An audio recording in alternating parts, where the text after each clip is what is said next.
Thank you, Mr. Speaker. With your leave, I rise to wrap up the debate on the Appropriation 2020 Bill 2019.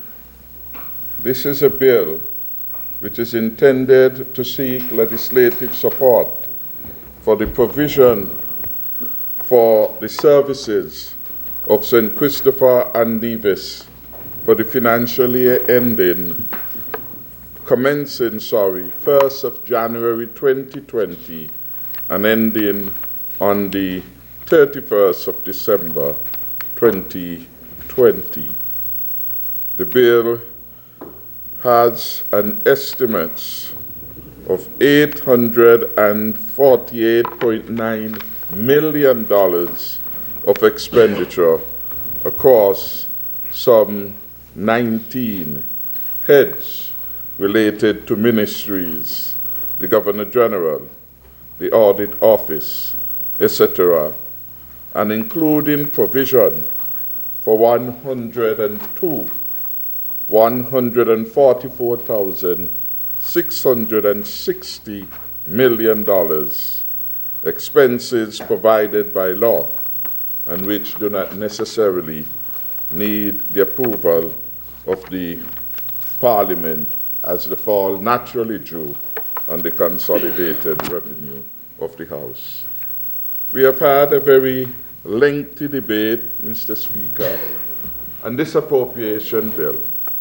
And I want to start by thanking everyone who has contributed to a better understanding of the issues, the budgeting process, as outlined last evening by the Honourable Senior Minister and member for Nevis 10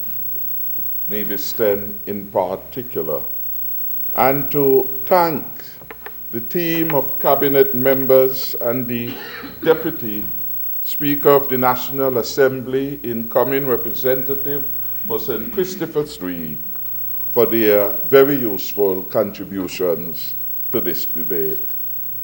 From the other side, disappointingly but not surprisingly, we have had a lot of noise and distraction and no focus on the debate.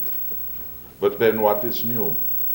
Same old leadership, same old philosophy, same old approach, which the people of St. Kitts and Nevis rejected in February of 2015, and which certainly our people will not go back to. I want also, on a note of thankfulness, to say it is God's favor while the Team Unity administration is here for such a time like this. And it is God's favor and the support of the people of Nevis and beyond why the Team Unity government at this point can say with confidence we have been the best performing government in the history of St. Kitts and Nevis.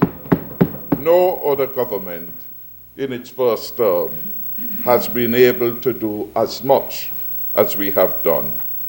One good term deserves another, but such an excellent term deserves many more terms in return. Mr. Speaker, I am conscious that this has been a team effort. So before I get too far again, I want to congratulate all of the ministers of the government for their excellent stewardship and what has been accomplished in their ministries. Much has been accomplished, and indeed in the limited time, they had not been able to enumerate every benefit that has accrued to the people of St. Kitts and Nevis as a result of the outstanding performance of the Team Unity administration. The Honourable Attorney General, for example, spoke today, and he didn't get to several other important sections of his portfolio because the cup is full and overflowing. I want to commend him for his strong support for the Team Unity movement, for being one of the founding members of that movement, and for his contribution to the development of law and order in our country, and of course, for his superintending of all the various portfolios under his watch. One of them for which he has a distinct passion, or so I believe, is the area of technology. And indeed, we have seen tremendous strides being made there, to the point where at the International Telecommunications Union Conference worldwide in Botswana, Africa, St. Kitts and Nevis stood alone as the only country to have received 2 awards. 2 awards reflecting the dynamism of the growth in technology, in ICTs, in St. Kitts and Nevis. It is not surprising that the young people in whom we are investing so much went off to Dubai recently, and they came back having put in an outstanding performance. Let's give them some acknowledgement and to thank them. I want to thank the Senior Minister for the serious efforts he has made to give life and substance to tripartism in the country, to develop a sense of coordination and cooperation between the government, the trade union movement, and the private sector entity. The fact that during our watch there has not been one serious industrial dispute is a testament to the fine leadership and cooperation. The peace, the industrial peace, is reflective of the general peace which pervades the land at this time. I want to thank my colleague and the leader of government business in the Parliament, the Honourable Jean Hamilton, the distinguished representative for the people of St. Christopher VIII, for his support and for his leadership of the government's parliamentary agenda, which has been awesome in its meaningful delivery to the people of St. Kitts and Nevis. I want to thank him for his superintending of the portfolios of agriculture, of cooperatives, etc., and his outreach in those particular areas. I am confident that the people of St. Christopher VIII will have no choice but to return this fine gentleman once more, as they did in 2015 with an overwhelming majority. So I expect him to be back here in the Honourable House. The last time, before the advent of real freedom in the country, the leader opposite had said in this Parliament that this member would never return. In fact, the Speaker was invited to pull him out like a common criminal out of the chambers. He has moved from that side with the grace of the people to the side where things are being done for the people of St. Kitts and Nevis and the people of number 8 in particular. He in fact gave an ample account of what is going on in each area of his constituency, in Connery, in St. Peter's, in Keyon, etc., etc. I want to thank the member for Nevis 9 and our Minister of Foreign Affairs and Aviation for excellent stewardship when it comes to our regional and international affairs and all the celebrated achievements which we have had in rebuilding a reputation that had been bruised and damaged by the former administration. The trust had been broken with our most powerful friend and ally hitherto, the United States of America, when in 2014, the United States Treasury Financial Crime Section called the world attention to the behavior of the former Prime Minister, the fact that they had lost confidence in him, And in their publication of May 2014, they tell us very clearly, the government of the United States of America no longer trusted the government headed by the member for number 6. And as if that was not enough, to have had the major powerhouse, the most powerful country in the world, identify the smallest country in the hemisphere as a pariah nation. That is what it was. A pariah nation. Real low. You can't get any lower. A pariah nation that had illicit actors participating in its program. A pariah nation that had removed the country of birth field from its passport to allow illicit actors the freedom of their hide and seek in relation to our most valuable asset, valuable prize of citizenship. That is how far we had sunk in the eyes of the international community, and indeed in the eyes of the most powerful country of the world. Certainly our people need to be reminded of these things, lest we forget we must never go back there. Never go back there. Canada, nigh 6 months after. Because like hard-head Harry, the government of the day would not learn. The government of the day was so unworthy, was so out of touch, that it could not behave itself like a responsible country ought to. And Canada in November 2014 issued another international sting, if you will, international advisory on St. Kitts and Nevis, indicating to the world that the second most important country in the hemisphere, the second most important country in the Americas, has lost confidence in the leadership of the Douglas administration. But each time the international community intervened, it sanctioned the ordinary citizens and residents of St. Kitts and Nevis for the maladministration of the Douglas administration then, for the transgression of the Douglas-led administration. Close to the UK. We suffered so much under the last administration that mothers and fathers must remind their children and young ones, especially those who are going to be voting, that never again must we take the chance with the old Labour Douglas-led party. Too much damage has been done to our country. And I point to this because it's important to understand the depths of degradation, the depths of infamy which the last Labour administration, led by the member for number 6, took us.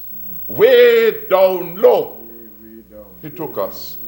And the burden of rebuilding trust, the burden of lifting again hope and positive expectations about the effective role that St. Kitts and Nevis can play, that burden was placed on the young shoulders of the Honourable Minister of Foreign Affairs to go here, there, and everywhere and recalibrate the relationship with nations, small and great, and to say to them that a new administration has come to St. Kitts and Nevis, a new administration with integrity, a new administration in which they can build trust and confidence.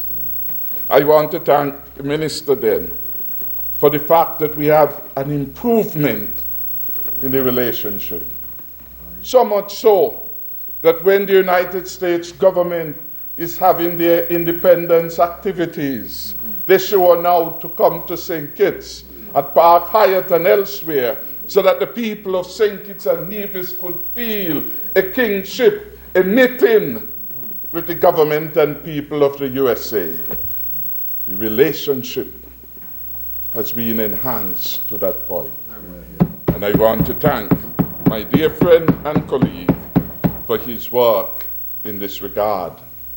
The significant work that we have to do with the government of Canada will continue in our next term. We are confident that from once being treated as a pariah as a result of the actions, irresponsible actions of the government before us, we are now seeing some signs of the thawing of the relationship, an improvement, a new trust, and a new confidence.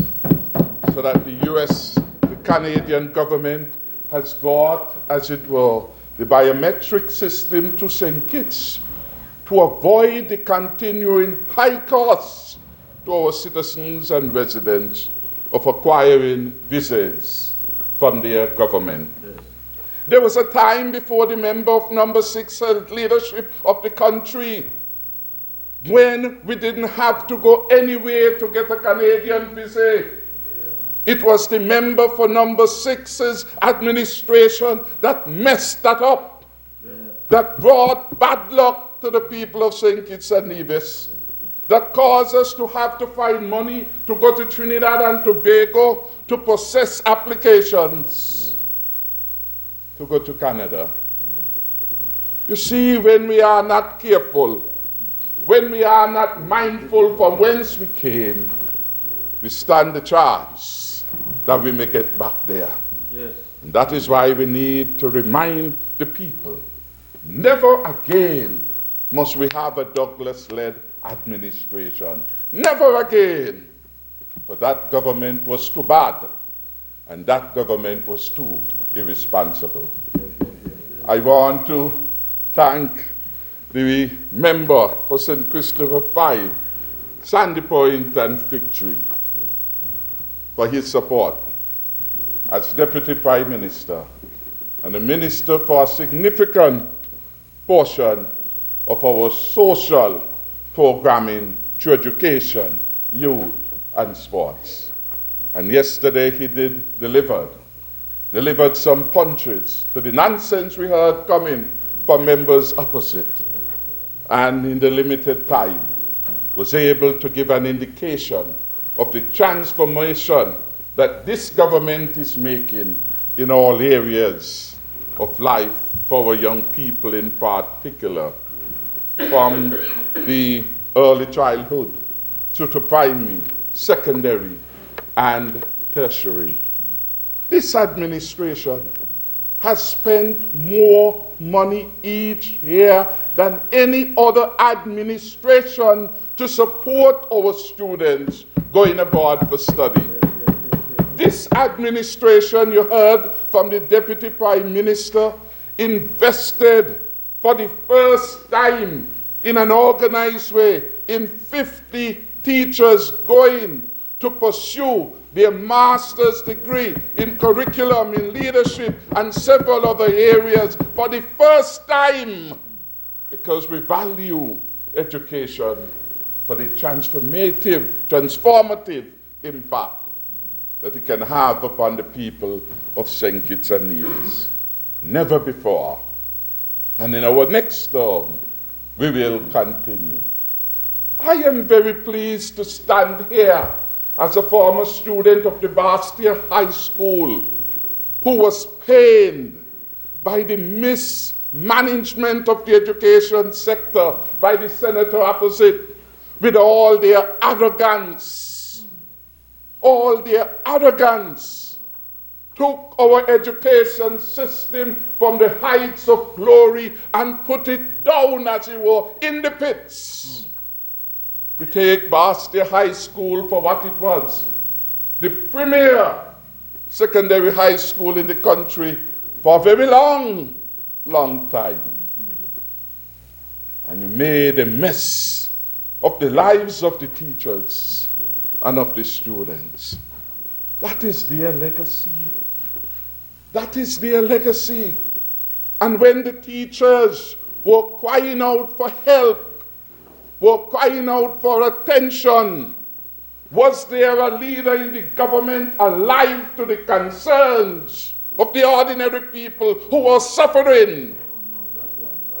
No leader could have been found.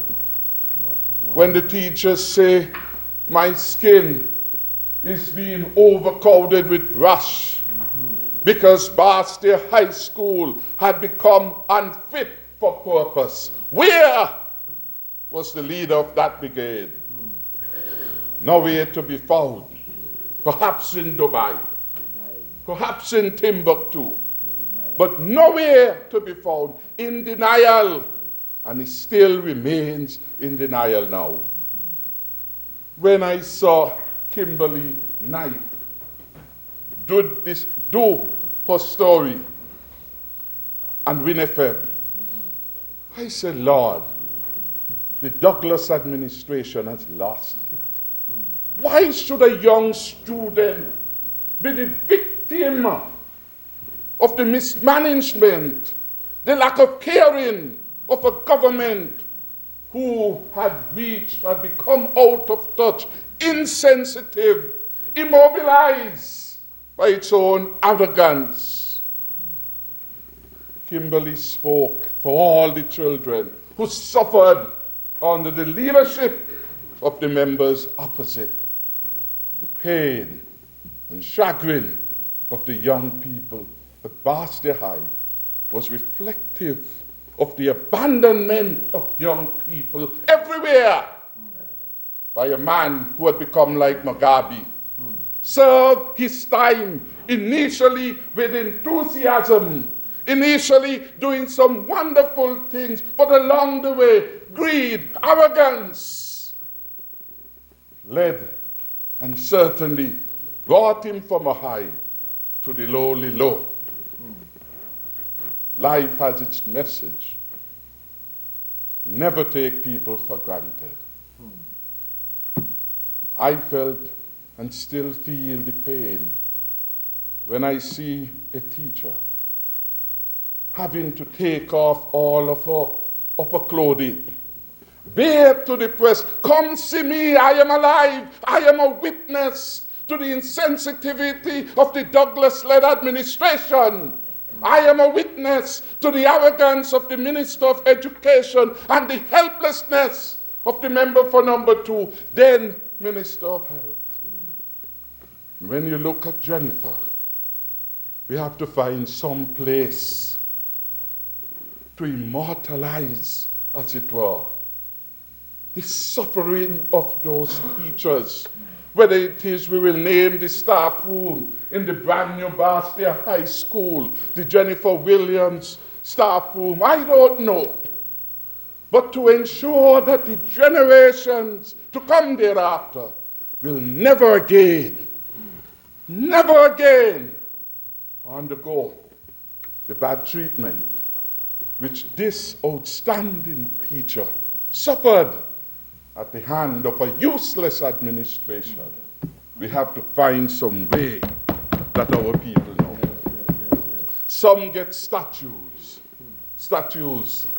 Some are called national heroes. Perhaps this young lady may not be so lucky, but for what we know was an injustice.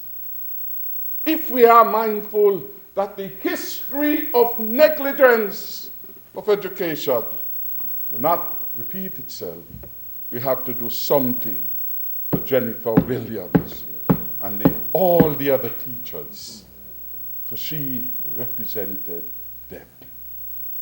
And imagine the mystery, the deafness of the leader then of the country. I am a doctor. Nothing wrong with the school. Let it go back in the school. That's what the report says. Arrogance. That's what the report says. Arrogance. I am happy that the people of St. Kitts and Nevis saw the injustice, felt the injustice, and brought an end to it in February of 2015, and never again will we go back there. We're not going back to that dirty past of insensitivity and lack of shame by our leadership.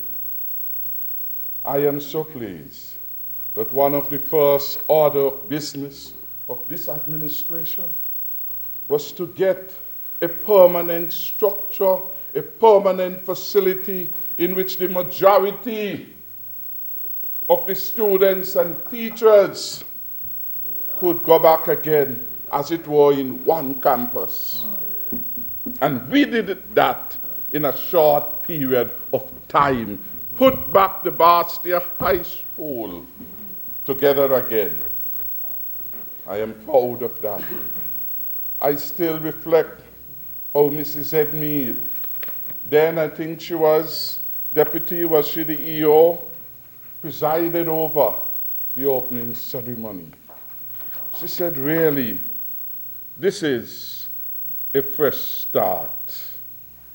Fresh start for the teachers and for the students. You could feel the euphoria. You could feel the sense of relief.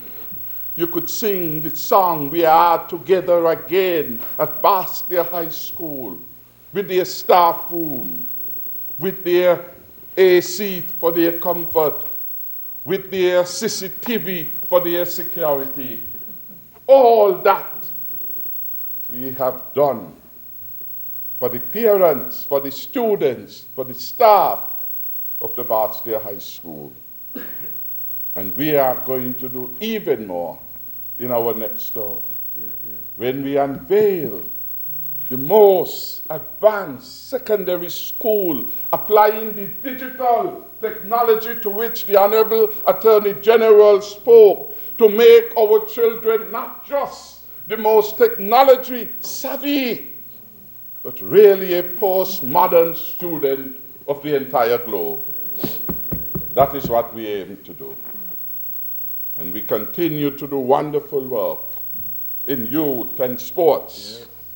The minister enumerate them, and will continue to enumerate them.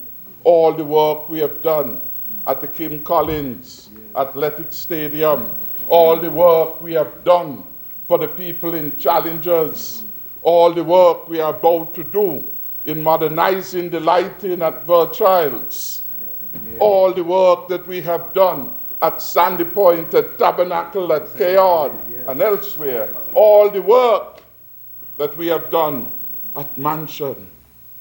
No area has been left out. At Cannery. And the work will continue during our next term. At Tabernacle, at Sandy Point, at Boyd's and Trinity, in Verchilds.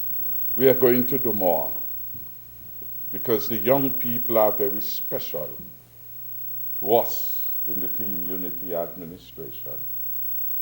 I want to commend the member for St. Christopher, our Minister of Public Infrastructure, the man who was born to build, the man who was born to transform the physical infrastructure of our country, the man who brought us this second cruise pair, which the last administration couldn't bring out of their pipeline. The pipeline filled up with dirt and all kind of nonsense. Can't get nothing out of it. What could not happen in 20 years of the last rejected administration happened in less than 5 years under Team Unity administration. To God be the glory.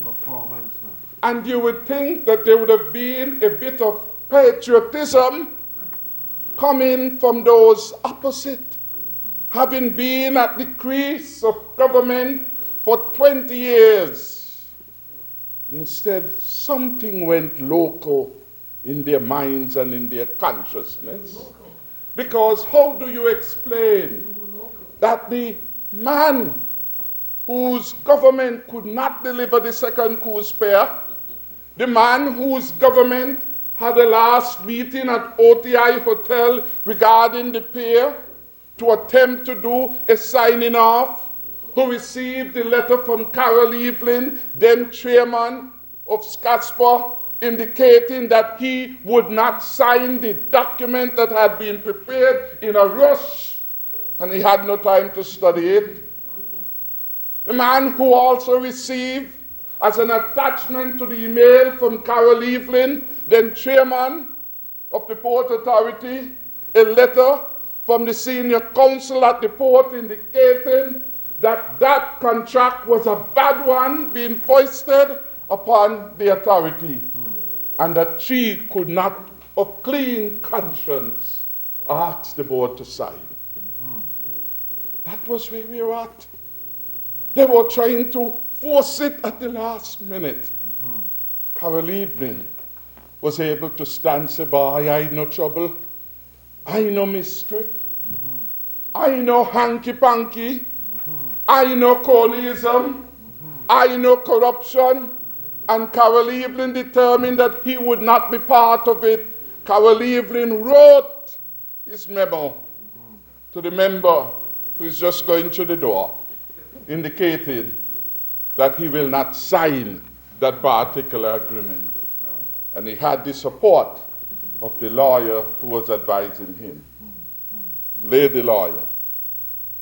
That was where they took us. And yet, within 5 years, with a new man, a man with a plan to transform Bastia, to transform St. Kitts and Nevis, came to the fore and was able to deliver in 5 years what Douglas Labour couldn't deliver in 20. And then they went Canada to stop it. Ah, you're right.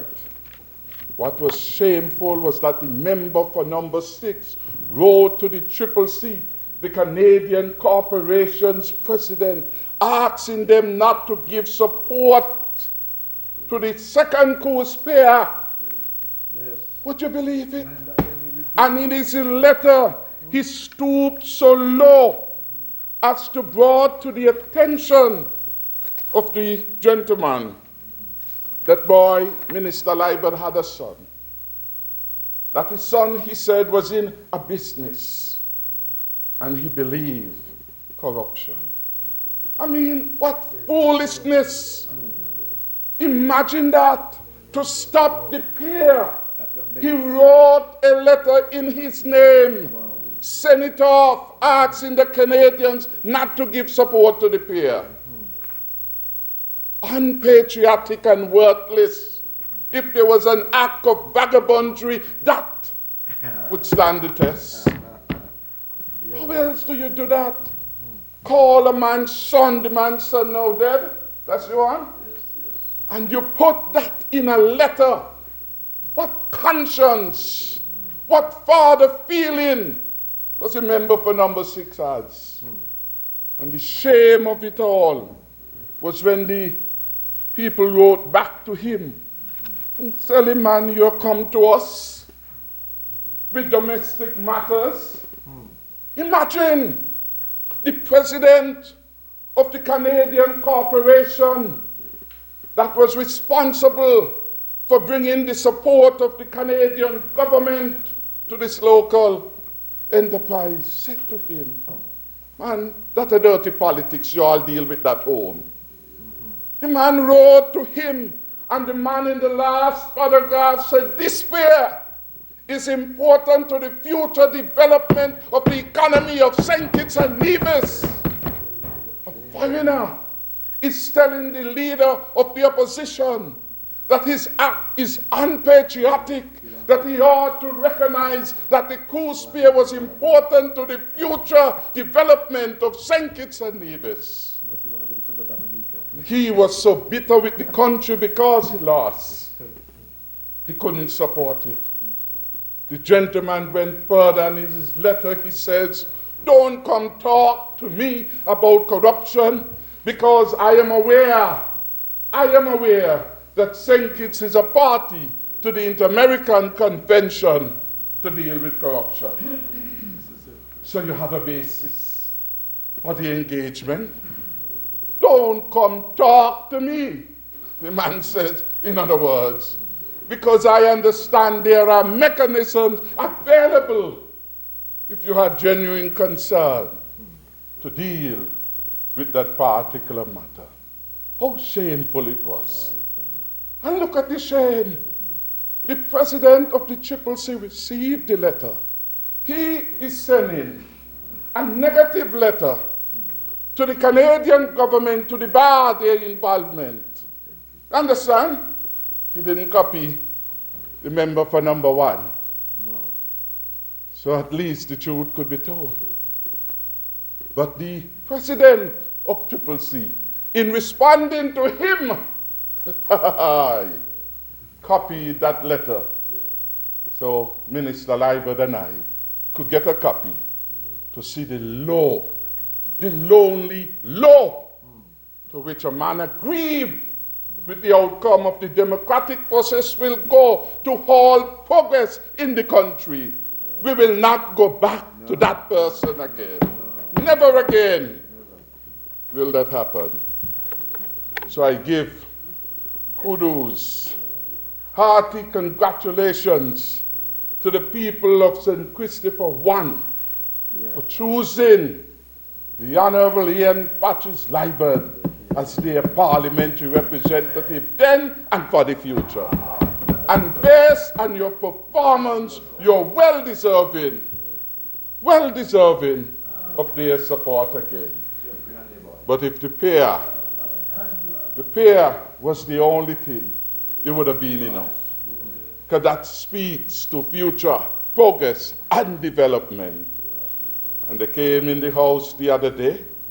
They so want bad things to happen to good people in the country that they said, well, you see, the pier spoiled. No ships will come there. Lord, oh. Boy, they were so ashamed. As if to show the country their character flaws, their deception, their lack of patriotism, their lack of a feeling of goodwill for progress and development in the country. Two cruise ships came. And here the captain of the Celebrity, what it's called? Celebrity Summit. This second pair is better than that one over there. He said he gave me a better draft coming in. The wind and the water. This is what you should have. Thank you, my brother. You have delivered to the people of St. Kitts and Nevis. What was difficult to happen, now you make it look easy. And it doesn't matter whether big one go there or small one go there, they come in here. The economic impact is right here. And if the big ones are over there, small one come right here to the second one. It doesn't matter. Once they are here, the economic spend is about 35 US dollars per passenger. So we don't care. Once they dock right here, and they come off, and they go through Port Zante, and they go through Bastia, and they spend. And the biggest one, still coming. Biggest one, still coming. I want to thank you too for your work and the resurfacing of the Island Main Road. Last time an exercise like that took place was around 1993. So we have come some 26 years after to capture again the need to keep our infrastructure updated and current. And people everywhere are feeling the difference. When they walk on it, when they drive on it, when they have to use their wheelchair on the sidewalks, when their children are moving from Atlas up to Violet Petty School, the parents know that there are no vehicles should easily interfere with them because they have their sidewalk for their safety. And we are going to ensure that from over the river to the Keon Primary School, we also have our sidewalk. As we have ensured for those coming from Borio and Molyneux wanting to go to Brother Jones Baptist Church, we have the sidewalk there for your protection and safety. It is a novel feature that in doing things, you have to put people first. And that is what we have done there. That is what we have done. Transformation taking place. Look at Keon, that bridge. Yes. That bridge at Keon, that so often became impossible whenever there was heavy rain. We have now solved that problem. Solved that problem. That is what we have done. Same in Old Road. Every time we have rough weather, road network mash up. Yes. Road network mash up. Rupert Herbert, well, people would say, Herbert is like God bless thee, you know what? Herbert wouldn't do nothing. I say, Martin is fast asleep. Nobody had the passion and enthusiasm to fix a problem. You understand? I have long learned, wherever there is a problem, there is a solution. Yes. It's just for us to be creative enough to find the solution. And what you had at Old Road was a technical problem. And the member for number 1, the Honourable Ian Patrice Liebert and his team came up with a technical solution. And the government of Taiwan decided to provide support to assist us in moving that project forward. Old Road will never be the same thanks to the intervention of the Team Unity Administration and the Minister of Public Infrastructure and the member for number 4. Old Road is seeing better days under Team Unity Administration. That was the first town down. It was once a first town. I am reminded, and it's going to look like that Again. when we are finished. So we are not going back to those that were rejected. Imagine when Glenn Goss ran last or ran first. Glenn competed First and last. with Steve Rensford. And when the outcome came, there's a man called Tilly out of Canada was one of the advisors to the party. And the other gentleman, the tall one, the member for number 6 wouldn't help me to recall. But they evaluated the results and they said, listen, if you want a candidate who will be able to appeal across the party divide, the candidate will be Glenn Goss. That is how Glenn arrived. So you are telling me 2-3 elections after when Steve Rensford was rejected as worthy. Steve now a common pensioner.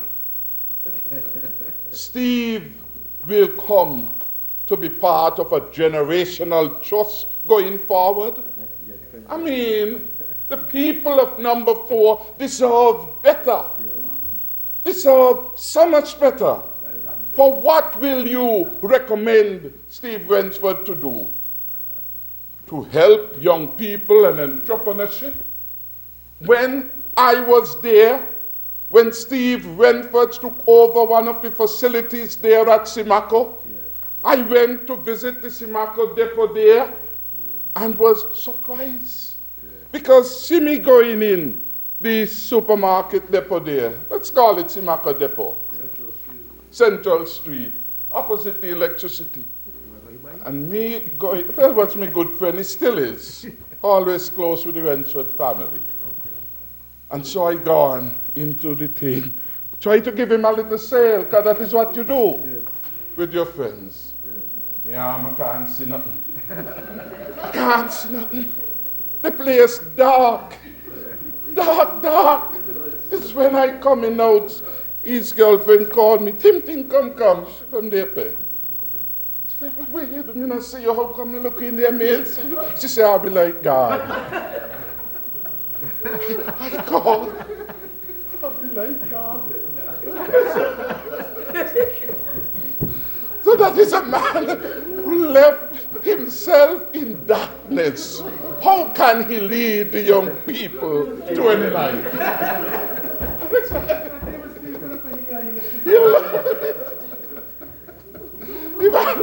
He loves darkness more than the light. So he can't be the light to take the next generation forward.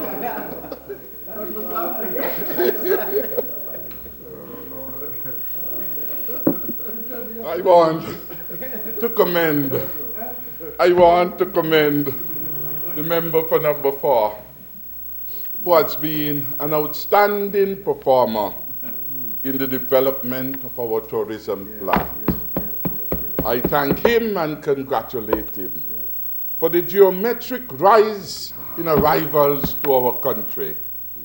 When we got in, the number was about 600 plus, 624.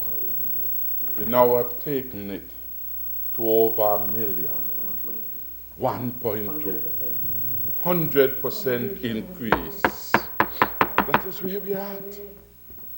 Wonderful performance. All the accolades to hear about it now. We are the only country in these parts for 2 years in a row to achieve marquee status. We are the celebrated ones. We are the destination of first choice and first preference. Confidence in the government, confidence in the economy, confidence in the future of St. Kitts and Nevis. That is why when the Douglas Labour Party was saying the coups pay spoil, foolishness, of course. What does the cruise line do? Man, sending 2 ships to the same pier. Understand? So that the allying towns will not bring anything fruitful. And there was shame. If you were not in here, somebody might have said a shame like a dog when that thing happened. But it speaks to their lack of patriotism. They must always, if they are really leaders, contend with ideas. Let the good things happen to the country, but come with a vision more ennobling that would make the country greater than great. That is what you do. Ideas they have run out of. And that is why for the whole of the parliament they're going to talk. And people on the street, you capture it in their mind. Douglas, them in there chat stupidness. Why I don't close down the parliament? I said no, because we are different. Once you recognize that they're talking stupidness, we don't have to do anything else. Understand? The message has been lost because they have not the moral authority. The people do not trust them anymore. So when they say that they will build something new, people say, well, how come they let the old one run down? You're going to build a new one when you couldn't even maintain the old one? Come on, man. You must think we're a puppy show. How can you do that? Doesn't make sense. So I commend again the excellent leadership and performance of my colleague for number 4 to the people there to take us further again in the development of our tourism product. Look at Black Rock. Then and now, transform young people from saddlers and not so young, given an opportunity to become boat owners. Black Rock now, a critical stop by tourists, allowing the young people there, people like Spoon from Tabernacle, with a modern bar and grill have an opportunity to make some money without coming to Bastia. And what we need to do is to make sure more tourists would go there and they will spend more there. People with their crafts have an opportunity to ply their trade because we need more people in the self-employed category of the social security. So good things are happening in the country. Good things. And the opposition has no response. No congratulations, except they are involved. Where they were part of the problem in the country, they're not part of the solution going forward. I want to commend the Senator for her superintending the portfolios of health and social development and for the strides we have made there. In my own constituency of Molyneux, the Labour government allowed the Mary Charles Hospital to go to dogs, roof dropping in, rain falling in, the doors hanging off. I remember that. There were people working there from Saddlers. They told the member for number 6, he said, don't bother with that. Left the people there to suffer in their misery and agony, suffering in their illness. It took this team unity government to come in and in less than 5 years build a sparkling, brand new Mary Charles Hospital with private sector support. And we put there too the dental unit. Over 3,000 plus cases since we opened it, indicating that there was a need for that facility. Over 3,000. When the CMO, Dr. Hazellaw, sent me the stats, I said, go back over it again. She said they come for cleaning, they come for extraction, they come for various forms of dental care. So I commend that facility to the people. But I also feel a special sense of achievement to know that given the dreaded disease of cancer and what it has done to the lives of people emotionally and otherwise, it was under this team unity government that we set up the Cancer Center. Oncology wing, but let's call it by the name. A cancer center, you want confuse people. Oncology wing what? Ain't no wing. It's a center for people who have cancer, who want to get care. And again, right there.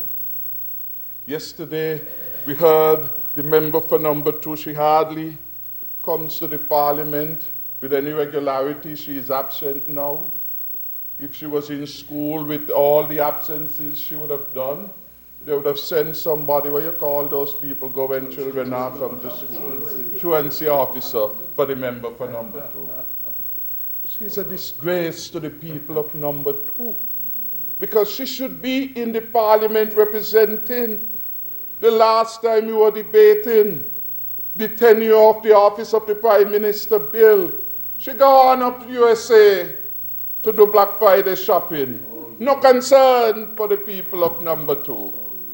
Today, when we are discussing the budget, the most significant legislative matter on the agenda everywhere, because failure to pass the budget will be tantamount to a vote of no confidence in the Westminster model.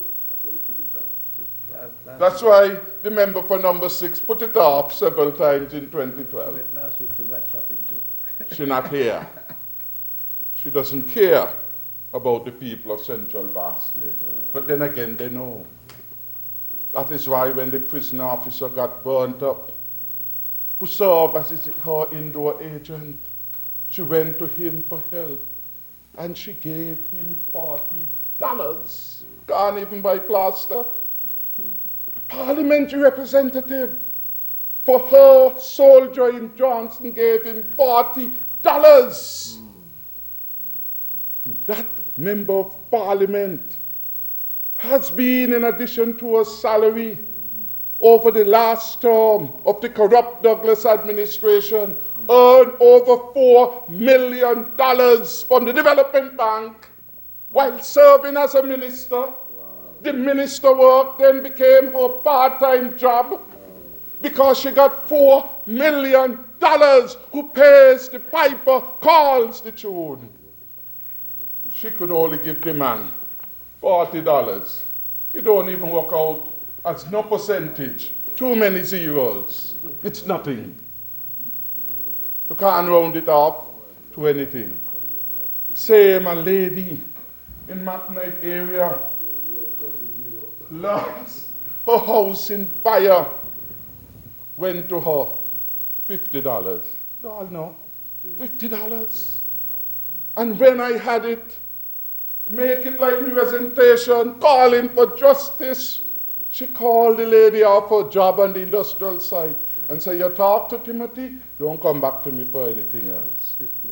That is how she reacts.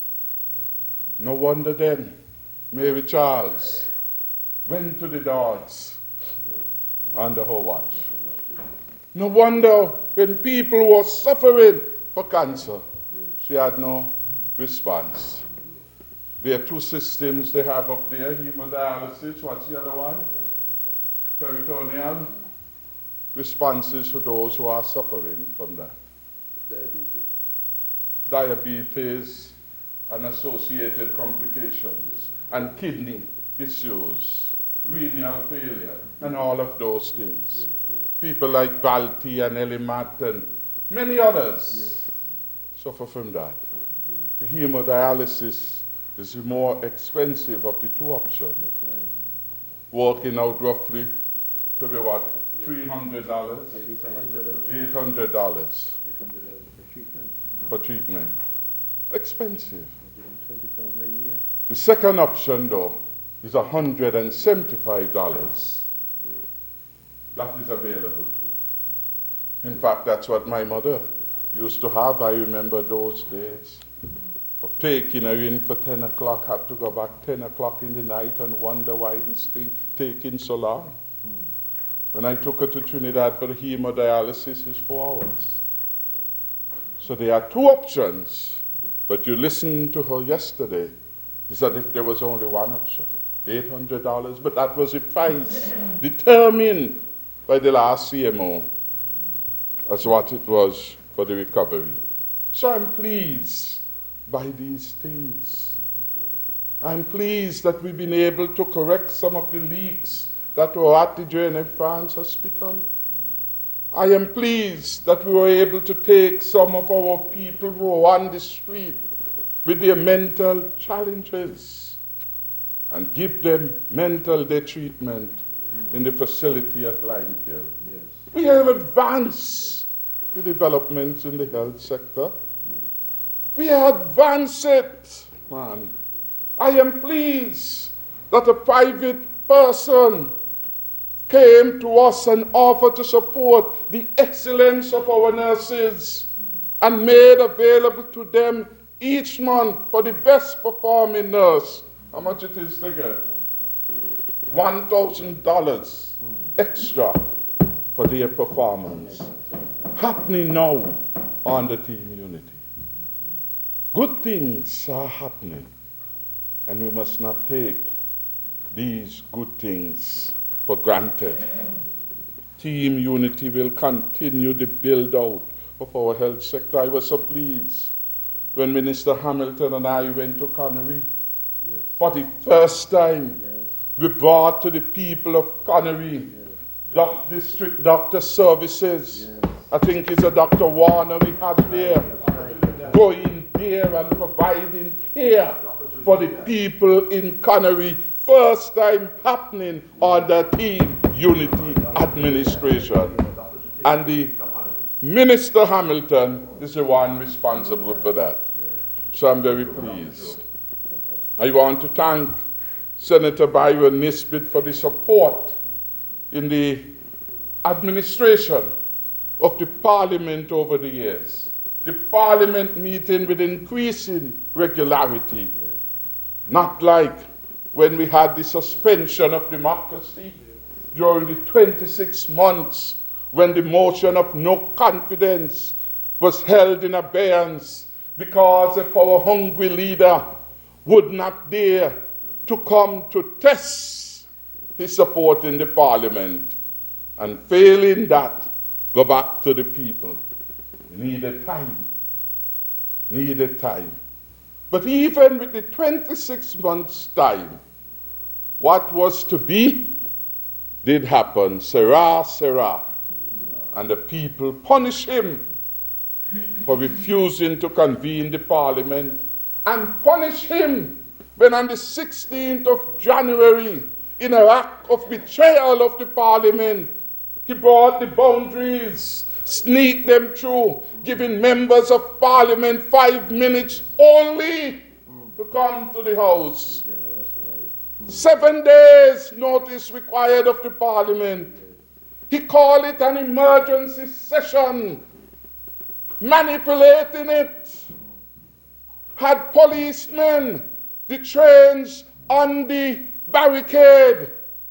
Police officers blocked off Princess Street and Church Street. Policemen and army men on the roof of the headquarters building as he attempted to steal the process of democracy. But God don't like ugly. That is why when he thought he had it, when he thought that he had outsmarted the people of St. Kitts and Nevis, God sent a David to destroy the Goliath. Look what happened. What?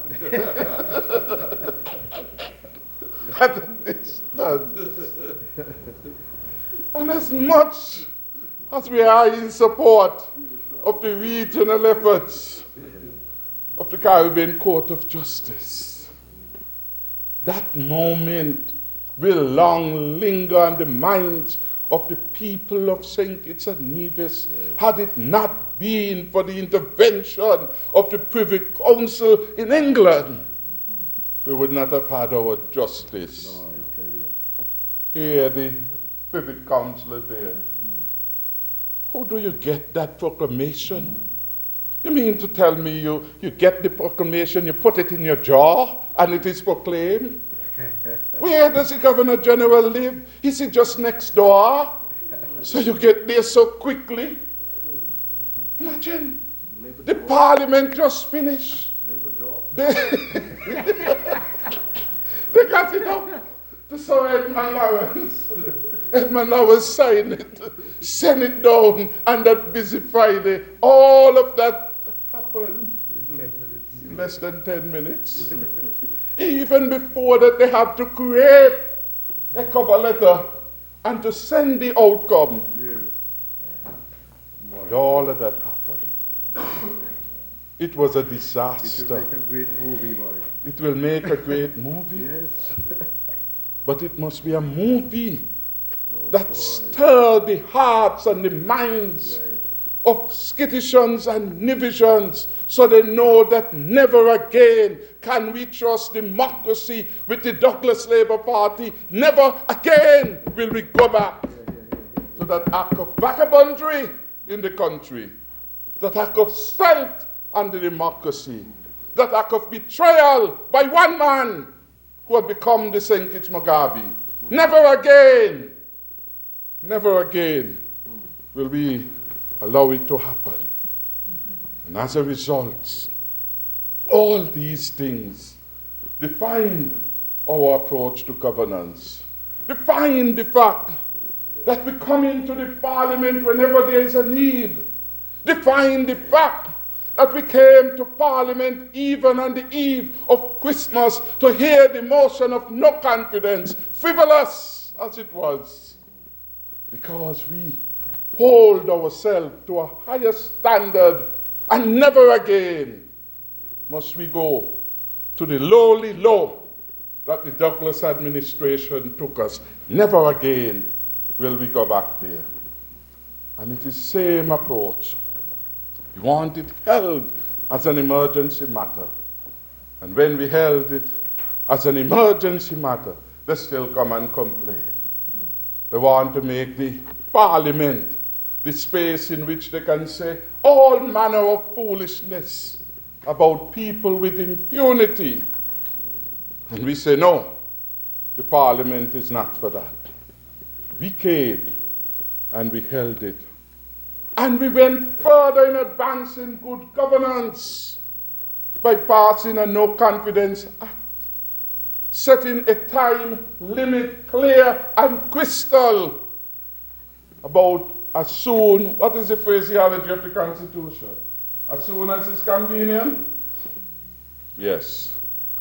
Member for number 6 didn't understand what as soon as mean.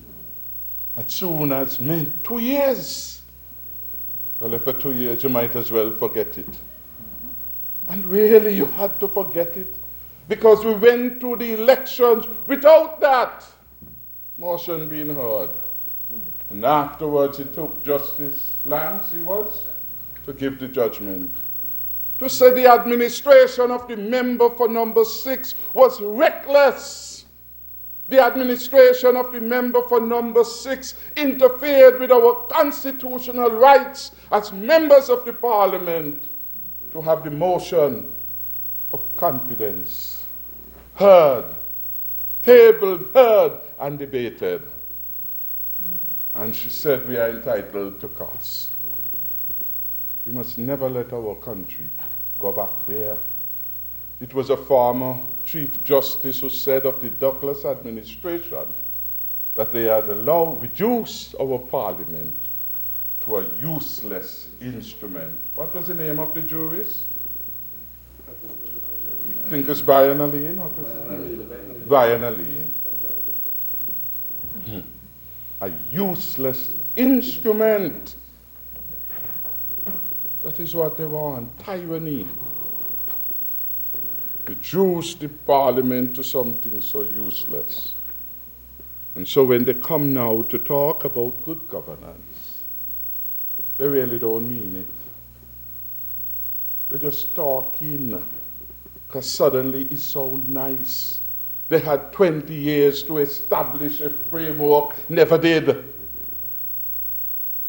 When in opposition we complained about the non-functioning of the Public Accounts Committee, he said, well, I ain't going to help you, referring to Mark. He said, well, Mark lazy. Mark should call, I ain't going to do your work. Why you ain't call the meeting? You're the chair. We came, we clarified to the Public Accounts Committee bill the role and functions of that committee. He had a song and dance that in the bill he must specifically say that he will be chairman of the committee, not me. He argued over me. We call. What me? It should be shall. It should be shall. I want to be the chairman. You can't come here to say me. But he shall. He got shall. You understand? He shall be the chairman. Because although he was named chairman by the parliament, he has not called even one meeting. Dysfunctional and miserable. Called for the job.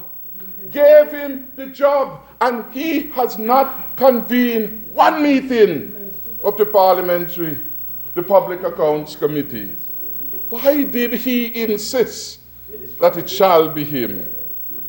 A dysfunctional opposition. You call a committee to help with the review of the rules of the parliament because they make a lot of noise. Empty vessels make a lot of noises. So you call a committee, you put them on. They go to the committee irregularly, and they have not put in writing, you advise me, one submission for reform of the standing orders. It's a game. It's a joke. They are playing to the gallery. They are trying again to incite the negative against the government for which there is no basis. Same old leader. same old philosophy, same old game plan, nothing changed. People rejected that, but they have not learned. Hard-head Harry, he hasn't learned. That is what happened. The drama at Gatwick Airport was about a man who, like hard-head Harry, hasn't learned. When he was questioned about the thousands of dollars that he had stuffed in his jacket pocket, stuffed in his suitcase, in different corners, stuffed in the other bag, what they call the other bag? The roller bag. He said he didn't remember to declare that he had funds. Oh, it's you. Oh, it's you. Mr. Speaker, take note that I have not finished. I rise on the point. I have not yet finished. Because the references before were to me. To That's you? why I rise. Oh, I did not. This is you. I am on another point. Speaker, There's a point of order. the member is violated the basic rule. He's imputing things And who? against me. Negative. I have not referenced you. I want the matter to be clarified and it be withdrawn. Please. Please. Mr. Speaker, I have not named the member. Because he was in the same sentence It's a making sentence? reference to When me you're making the before. full stop? Or the Member for colon? number 6. I am the member for number 6. I didn't say member for number 6. I will name the member. You said that. I will name the member for number N. I say it is the same hard-head Harry No, approach. before that you said the led member for number But 6. don't pass on. Because you know You in the can't rear pass mirror, on you because are you're in the still on rear your mirror. feet on the same matter. Continuation of what you were saying. Oh. Mr. Speaker, you're going to free And you should be sitting down and have raised. I have gotten up on a point of order. You cannot finish. Cannot finish like that. After all, the rules belong to all of us. I don't know what they say that referencing. Thank you, Honourable Member for number 6. I was very clear.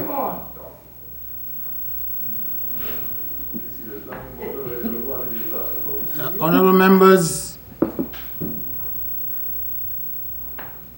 and this is one of those, I guess, sensitive matters that I am forced to deal with as we go along.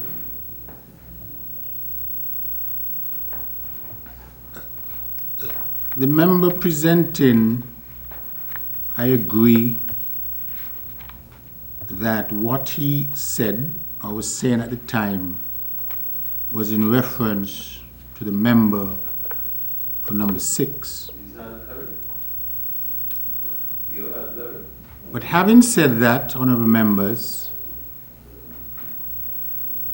I then have to go back in the debate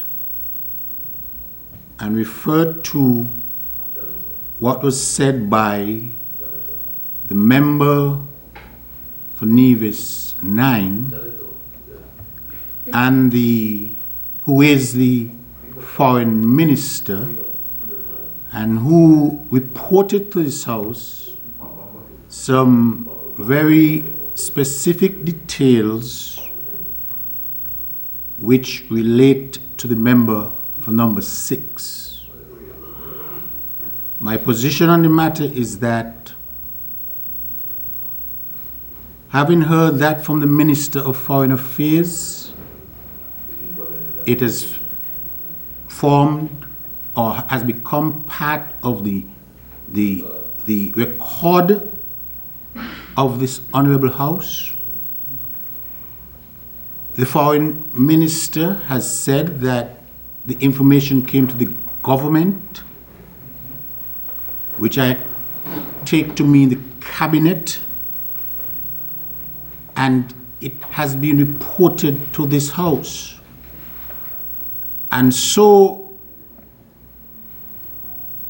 the question is now for you, Honourable Member for number 6, is whether or not you are standing to refute what was said earlier, by the foreign minister or what I have accepted to be said about you now by the Honourable Prime Minister, and I would allow you to refute it and we move on. Right. Mr. Speaker, thank you very much.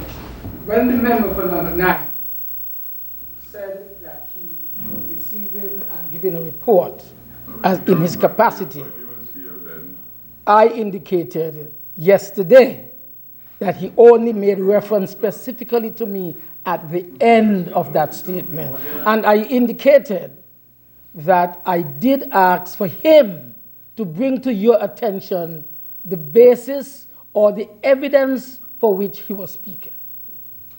I remember on that note, to my mind, and based on what was said, the references, the information provided here was and is about you.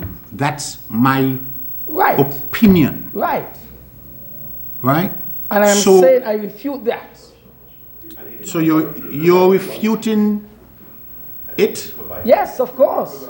He provided no evidence for what he was okay, speaking. and so you are refuting it? Yes. The record would reflect that. Yes.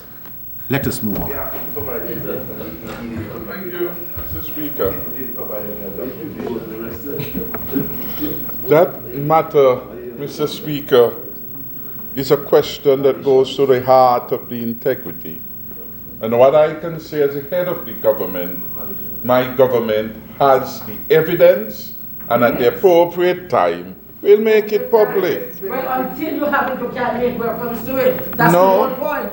That's what we are saying. How much money you had in your jacket then? Don't ask me any question. Okay. You don't have All to right. go to your All right. place. All right. All right. What All did you right. have in Cuba? All right. In All the right. hospital? Okay. In All your right. anatomy? What did you All have? right. All right. I never was in a hospital in Cuba. Okay. Honourable If you members. want us to go there, we'll go there. Honourable members. Just remind them once more. Honourable members, let us proceed. Yes, man. Yes, yes. Honourable members, let us proceed, please. I only ask you the truth about the cash, you know. How much? Yes. So, Mr. Speaker, we want, Mr. Speaker, to continue debate. And the distraction has not resolved the matter. What I would say further is that the law enforcement officials of the UK are in contact with law enforcement officials here in St. Kitts and Nevis regarding the matter of the seizure of cash at Gatwick. That is the facts in relation to the matter. And so, Mr. Speaker, and I am the Minister of National Security, so I should know. And at the appropriate time, what is your friend, so you tell us. At the appropriate time. Yes. I am not going to accept any deterioration of this debate this evening. I have laid down the manner. Honourable members, to my knowledge, the appropriation bill, we have until I think March 1st next year for it to be passed. So we have a lot of time. Let me say that. I have laid down the manner in which we will continue this debate this evening. It's not going to deteriorate to the levels it did some days ago. It's not going to happen. Continue, honourable member, for number 7. Mr. Speaker. So we move on, Mr. Speaker, and we forget the irrelevance of the past, Mr. Speaker. And in moving ahead, what we do know, that the member for number 6 has brought the country to shame too often. It brought the country to shame in May 2014 when the FinCEN crime agency of the U.S. Treasury Department indicated that they had no confidence in his leadership. He brought us to shame and pain when in November the Canadian government did so. And he brought us again to shame with the recent incident, Mr. Speaker, in London. Mr. Speaker, moving on. They seem not to have good memory, Mr. Speaker, And everything that is good, the co-spare, they attack. National Bank, they attack. Why? Why are these entities coming under attack by people who want to again come back? We heard the song and dance in the presentation of the member for number 6 who have accepted that hard-head Harry is he. I never named him, Mr. Speaker. And he made a song and dance about the National Bank, not about the good news that is happening at the bank. He said, for the first time, the National Bank had a qualified opinion. Well, the same report explained why. But it's in usual characteristic way to deceive and to fool and to mislead. The explanation provided, he left out. Can't raise it and leave it out. What is the material finding of Grant Thornton? Paragraph 2, in our opinion, or in this case them, I'm reading, except for the possible effects of the matter described in the basis for qualified opinion set out in the section of our report, the accompanying consolidated financial statements present fairly in all material respects. All material respects, the consolidated financial position of the group as at the 30th June 2019, its financial performance for the year and cash flows for the year ended. In simple terms, apart from this matter, which we'll go down to, nothing wrong. There is no concern with respect to the operations, with respect to the condition of the bank. But you listen to the unpatriotic noise of members opposite, and you got the view that something strange, something bad was happening, nothing further from the truth. And he failed to read paragraph 3. Paragraph 3 reminded him of his own misdeeds, because the reason for the qualification of the account was that under his watch, as a member of the Monetary Council, he allowed National Bank under the leadership of Edmund Lawrence to pass $36,242,620 from National Bank to Abib in Antigua to try to save Abib. Under his watch, $36 million of our bank's money went to try to save Abib. And the auditors say in their view, the next paragraph, this is why they qualify. They were unable to obtain sufficient audit evidence to satisfy themselves that this $36.2 million, which the Douglas administration allowed National Bank under Edmund Lawrence to put in the coffers of Abib in Antigua, could be recoverable. $36.2 million burden of the Douglas administration. That is why he didn't read the reason. What kind of man is that? It's his fault. His fault. In fact, Mr. Speaker, Abib is the the ABI Bank Limited is a bank that was established in Antigua and was in operation for a while. And then, Mr. Speaker, that bank experienced difficulties. Yes, Abib is a financial entity in Antigua. It was performing for a while, and then it went into receivership. Something akin to what happened the Bank of Commerce. While the member for number 6 was a member of the authority in an effort to try to save the bank, he agreed that $36.2 billion from National Bank would go over to Antigua to try to prevent a failure in the system of the currency union. This is what now the auditors, Grant and Thornton, is saying. They don't believe that this bad loan made when he had the authority then would be recovered now. That is the basis of the contention. And we have insisted, based on professional legal advice, that the money is a debt due. And we therefore have refused to write off the $36.2 million authorized by the Douglas administration, because we say every cent must come back to the people of Antigua and Barbuda, people of St. Kitts and Nevis. And a senior counsel is leading this matter in the court with respect to that and providing legal advice. Mr. Speaker, I rose a moment ago, again, because this is the reason. Member, he can give all his explanation, fine, but he cannot impute me improperly in this matter. There is a board. This is not a matter for the Minister of Finance or the Prime Minister or the member for number 6. He cannot therefore impute that. Right. And that is what I am challenging.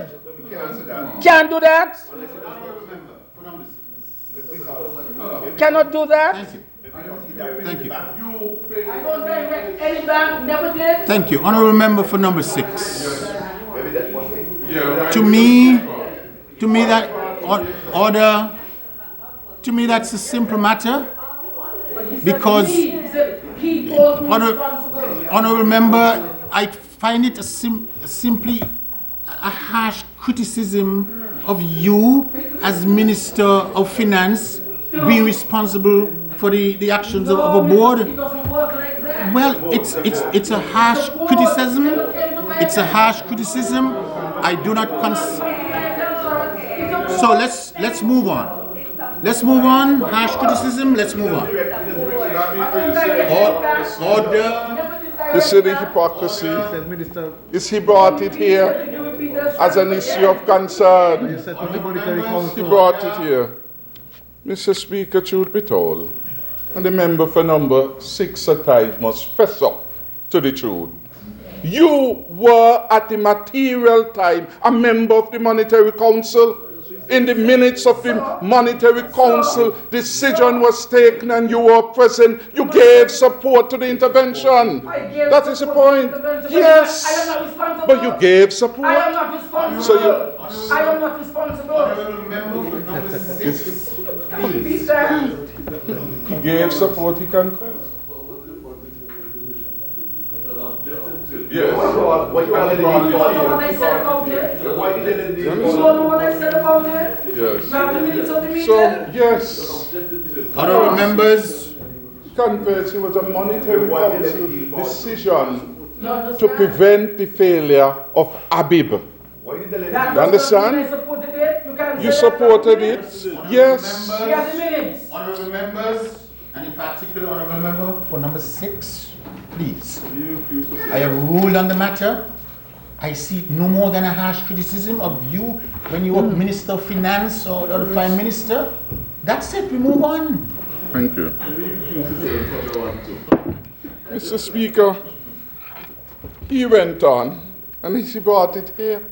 If he hadn't brought it in debate, I wouldn't spend one moment on it, because he said, the board of directors, that's so wicked, that's so bad, paraphrasing. They took all of this money and there's no growth. Where's the growth? In a usual way. That's how they were behaving at Gatwick too. Understand? So what are the evidence? I wrote to the CEO of the bank and I asked him to help me. The CEO gave me the table. I want to reflect in relation to that.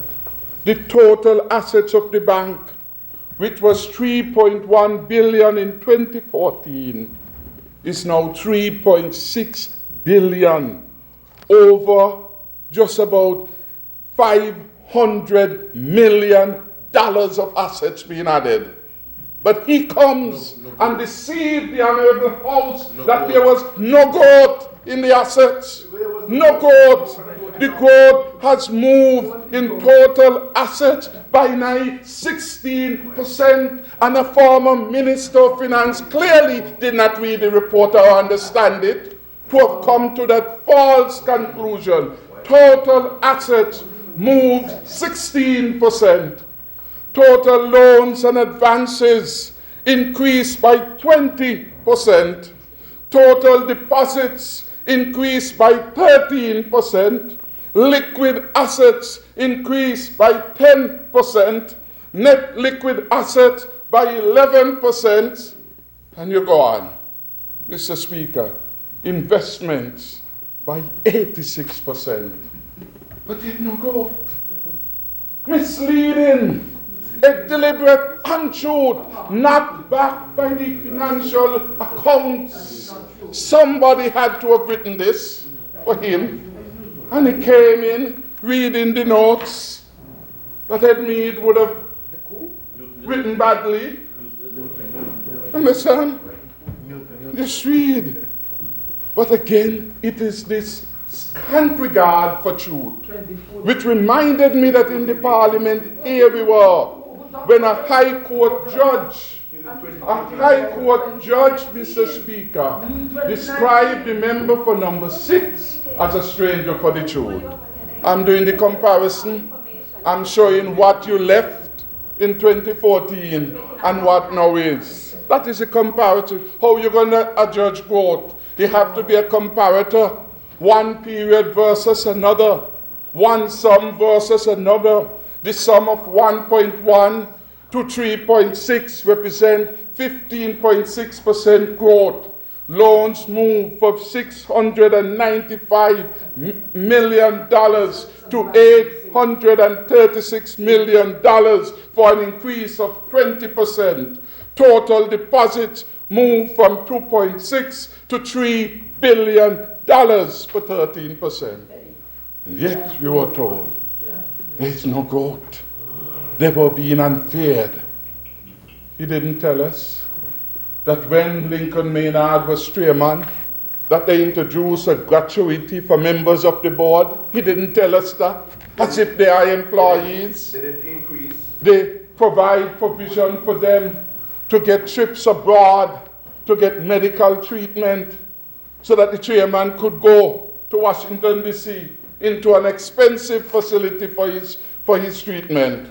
That is what they did at the expense of the bank.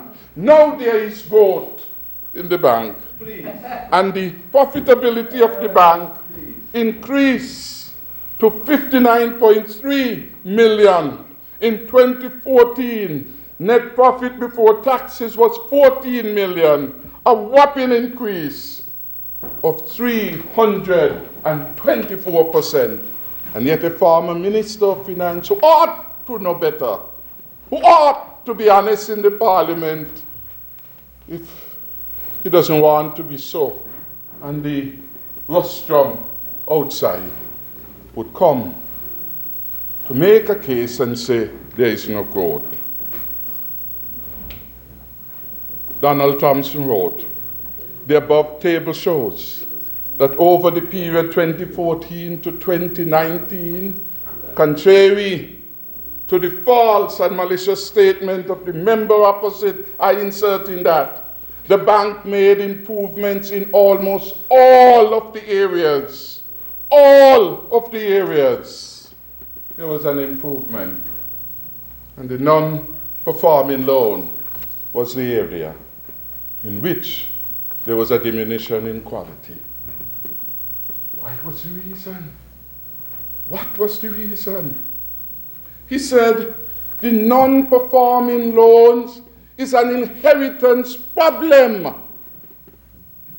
that the new board have. 212 million of the non-performing loans were granted in the period April 2014 to March 2015, according to the CEO. $212 million of bad debt chalked up by the last board, authorized. Yes, short period. April 2014. They're in a rush to get things out of the bank to, as it were, boost up people for the elections. Yes. That is what happened. That is what happened, man. So the bank is doing well and they can't deal with it. And the challenges which the bank now faces is a consequence of the maladministration by the boards before this current one, of which Contender Maynard was chairman at one point and member of the board. That is what happened. Why are they bringing these things to the parliament when they know the reason? Why are they acting like the case of Mother? Tell them about their Bigfoot before they tell you about yours. They mash up the bank. And we have been able to put things in place now to put National Bank on a new footing. That is what happened. Despite the inheritance of trouble from the board left by the Douglas administration, National Bank has not had better days. Not had better days. Understand? 59 million past financial period of 2019 against 14. Understand? I don't want to say too much about the bank. This is the largest bank. The largest bank.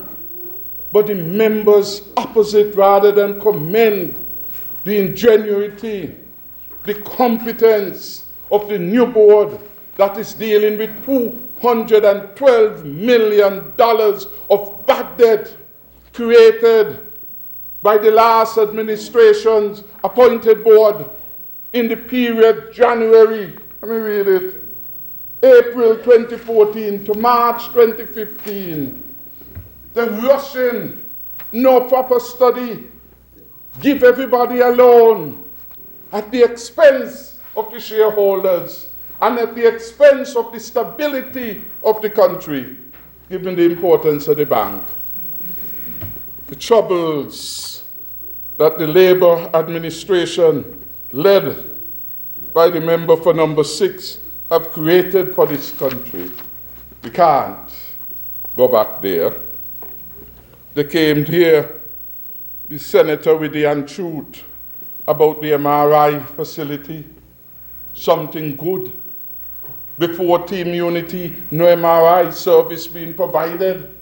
Now in St. Kitts and Nevis, an MRI service is being provided.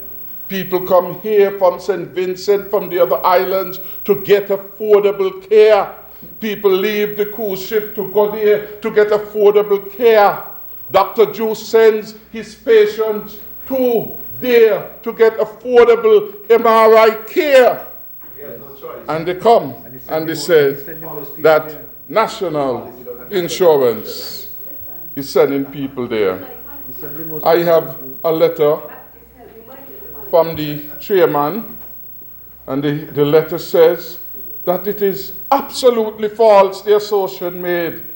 National Caribbean Insurance, like all other medical insurance companies, pays for services, procedures, and diagnostic tests which are available locally, that is in the country in which is operating St. Kitts and Nevis. If a service is available in St. Kitts and Nevis and a claimant decides that he or she wants to go overseas, the NCI, the insurance company, will pay the costs to that person of what the service is available for here in the country. And that is a norm across all insurance, not unique. It is an industry practice.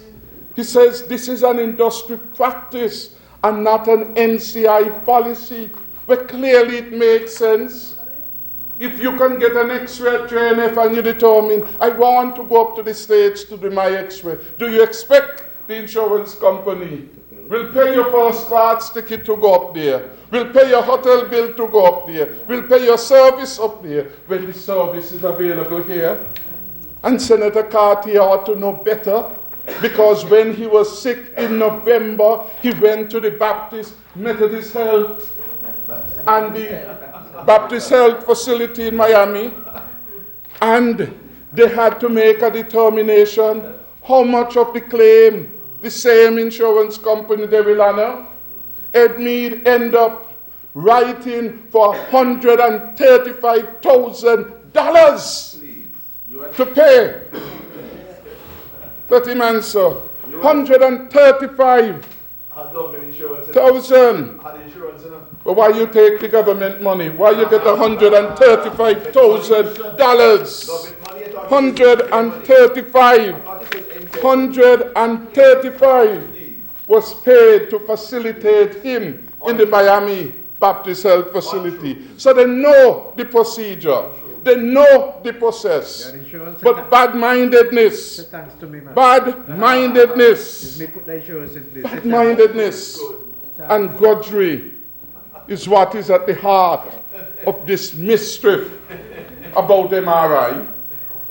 The Senator of Health read the letter from Dr. Redman to the member for number 6 before we got in, inviting him to consider the establishment of an MRI facility at the JNF Hospital. The member for number 6 refused because his daughter had planned to set up a similar facility. That is where that is, Mr. Speaker. That is what it is. So, Mr. Speaker, we move on. They know better, yet they come to the House with their deception. And they know how the insurance works.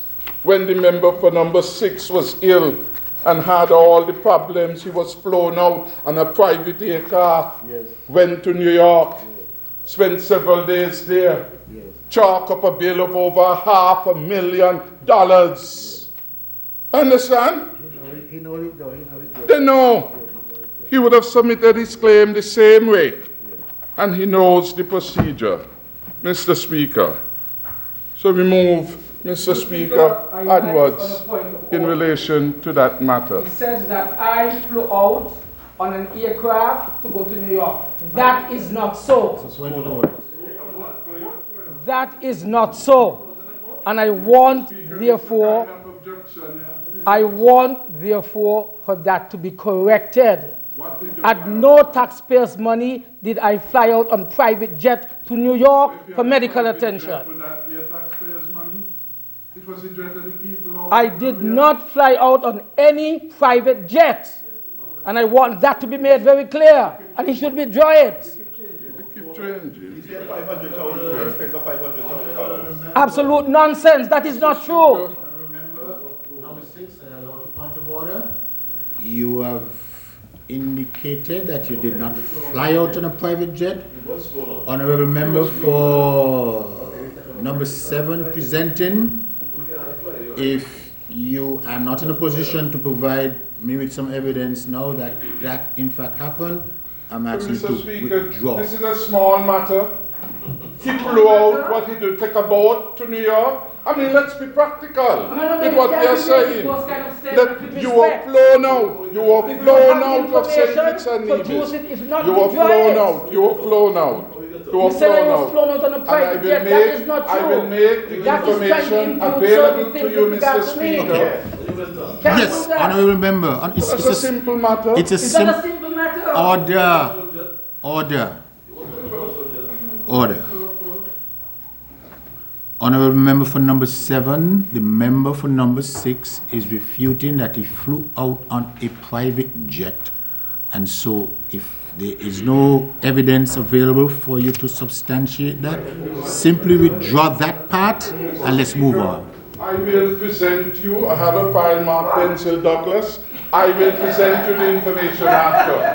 Because to me, Mr. Speaker, and I will move on. I have the evidence, I don't have it here, Mr. Speaker. I have the evidence. People are listening. You can bring this back to tomorrow or whenever. I could bring it back at any time, hello. Honourable member for number 7, again, to me it's quite simple. The problem lies over the use of the phrase that he was flown out on a private jet. that is his difficulty. All right. He's asking you to. Let's give him the comfort. We accept his version. We accept his version, Mr. Speaker. Mr. Speaker, I will move on. No, Mr. Speaker, with respect. It doesn't work like that. It doesn't work like that. Honourable members, order. You need to withdraw it.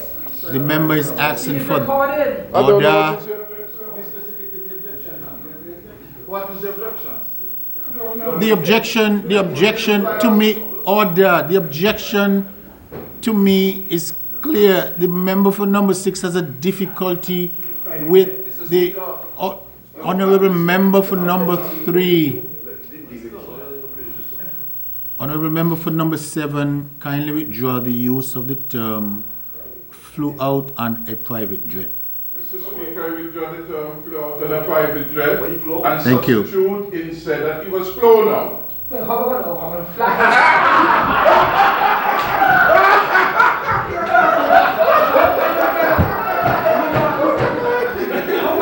Mr. Speaker, you see what you get yourself into? Oh, Mr. Speaker, Mr. Speaker, Mr. Speaker. No. Mr. Speaker, I move on, Mr. Speaker. Mr. Speaker, please, we've dealt with that matter. Mr. Speaker. The lady in the pink here, over the last couple of minutes, Come on. going to us on this side, calling us names, and I respectfully ask the gentleman, former Minister of Government, Mr. Powell. Come on, you can't engage members of the gallery. That I do not want to get her in any trouble, and he should advise her not to do that. Come on. Subsequent to that, she still continued to call me and others names on this side. I don't hear a wish thing. for protection for the lady in pink. She has been doing this consistently after Parliament. I'm simply asking her to respect the rules. Thank you. I crave your support, Mr. Thank Speaker. you, honourable member for number 3. That's why I keep as close as I am to the lady, I can almost touch her. Unless my ear has wax, I have not heard that lady for the night. So you have your ears have wax. Really? Your ears have wax. I will not lie on a matter I like have done that this, before, Mr. Mr. Speaker. Speaker, to the very house. I have heard nothing coming from here. I can touch her. I can touch her, Mr. Speaker. If you have not heard what you I'm not going to heard. accept Thank you. Thank you, honourable members. lying. Speaker, now pay attention. Thank you, honourable members. All I would say to that issue, if there's anyone in the gallery who is saying anything or interrupting in any way, that is not allowed. Please refrain. Continue, member for number 7. Thank you, Mr. Speaker. Mr. Speaker, the country is of sound mind, and the country understands the dilemma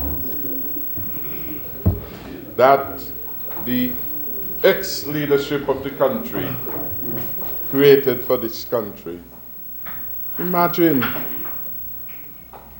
the group of persons who will forever be known as the administration which bankrupt our country for the first time in its history since independence and even before. We had to go to the IMF for an extraordinary bailout of over $250 million to be able to do business in 2011. Whatever name they wish to call it. The consequences of that was that we became captive to policy dictates, however homegrown it may be styled. 3 years in a row, no increments. 600% increase in water bills, 85% increase in electricity bills, and haircuts to innocent entities that had invested in the government, providing it with loans, invested in its bonds. Entities such as the Methodist Church, entities such as the Scotia Bank, because of the reckless disregard for fiscal prudence. The same reckless disregard we heard in their utterances and in their propaganda promises to take us backwards from whence we came. I asked the Office of the Financial Secretary to provide me some of these investors who had a haircut. Commercial bank such as RBTT Bank, St. Kitts Limited, American Life Insurance Company got a haircut. Sinking funds managed by the ECCB. ECC SD escrow account suffered a haircut. The Federation of St. Kitts and Nevis escrow for creditors who did not respond to the exchange offer.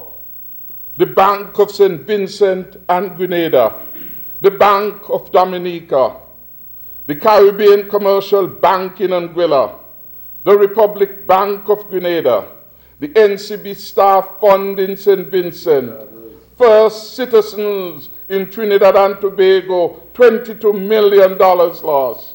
The Bank of St. Lucia, $6.7 million. Grenada Cooperative Bank, First National Bank St. Lucia, Eastern Caribbean Amalgamated Bank in Antigua, RBC Trust Limited in Trinidad, Republic Bank, Intercommercial Trust and Merchant Bank, Unit Trust, Sagico, Clico, Guardian General, Kuna Caribbean, Hand in Hand Trust Corporation in Port Guyana, National Insurance Service, Pan American Life Insurance, Palico, Palico St. Vincent, Palico Dominico, Palico Grenada, Caribbean Financial Services Corporation, National Insurance Board, Mutual Eastern Caribbean Fund, Trans Nemril Insurance Company, Grenada Building and Loan Association, Winshore in St. Vincent Union of Teachers Credit Union, National Insurance Corporation, St. Lucia, United Insurance Company, Barbados, Financial Investment and Consultancy, Social Security Board in Anguilla, Social Security Board in Mount Strat, Conceiba Limited in Jamaica. I tell her that was enough. That was enough. We became a pariah. We owed the whole world. Entities small and large, big country, small country, failing countries, successful countries, put the name of St. Kitts and Nevis forever in shame. $130 million owed to all these entities. And what about those for National Bank and all the other entities? This is what it was. Could not pay anyone, and have the brass to say, well, I brought it down. You brought it down by robbing the people de facto. You or me unilaterally determine that there will be a haircut because I can't pay you. That is like the man throwing the car over the Keon, Wascott, mash up the man's car, and when he done, he said, but I chuck it out, I get a truck to take it out. You mash up the man your car. You mash up the country. And the fact that you were able, through creative accounting, like the land for debt swap, $836 million owed to National Bank by the very members government who come in here in his presentation to criticize a bank for which you owed $836 million. And you told them to poof away that $836 million. How could we, as responsible citizens of St. Kitts and Nevis, go back to that kind of leadership? How could we? Are we a people with no shame? Are we a people akin to the children of Sisyphus, who having saw the light take the stone going up to the hill, and as soon as we were nearing the apex, we allowed the stone to fall down again, to go back? If we were to make the mistake to go back to that kind of administration, we will have wailing and gnashing of teeth. All these financial institutions will walk away from anything to do with St. Kitts and Nevis. $131 million taken from them. Unilaterally a haircut. Yes. That is what happened when you have recklessness. When the leader determines he prefers to bankrupt the country than allow another party to gain government. Those are the consequences. When you hear people come at last shower rain with desperation that every adult will get you to free 35,000 people. This is where they will take us from whence we came. Never again will our country become a pariah. Bitter pill, credit union owed, bank owed, trust company owed, all kinds of entities owed money. $131 million in haircuts. $836 million from the National Bank. And they were warning sign when Galloway, Wesley D. Galloway, and before him, Mr. Edwards out of Keon was director of audit. Bertie, make reference to December 2020, and there's a chart, Mr. Speaker, which is all down. Deficits after deficits. That was a pattern. Recklessness. 55.18 deficit, 55 million. 2001. 57, 2002. 51 deficit. 2003. 60 in 2004. 65 in 2005. 33 in 2006, 55 in 2007, 12 in 2008, and it goes on. That is on the recurrent. Overall, 2001, 10 in deficit, 2002, 69.9, 2003, 66.5 in overspending, 2004, 104.8 million. 2005, $125.6 million in overspending. 2006, $58.96 million in overspending, spending what he doesn't have. 2007, $54.07 million. And then there was a break. Short period, I became the Minister of Finance. 2008, the country owed me a debt of gratitude. $131.51 million surplus. Breaking that omen. Breaking the disaster that was. Breaking the slippery slope. Breaking the fiscal downward movement of our country. Unless the thought was a fluke. In 2009, $146.9 million in surplus went back to the member for number 6 as Minister of Finance. Downwards, $10.45 million. Galloway report. That is a pattern.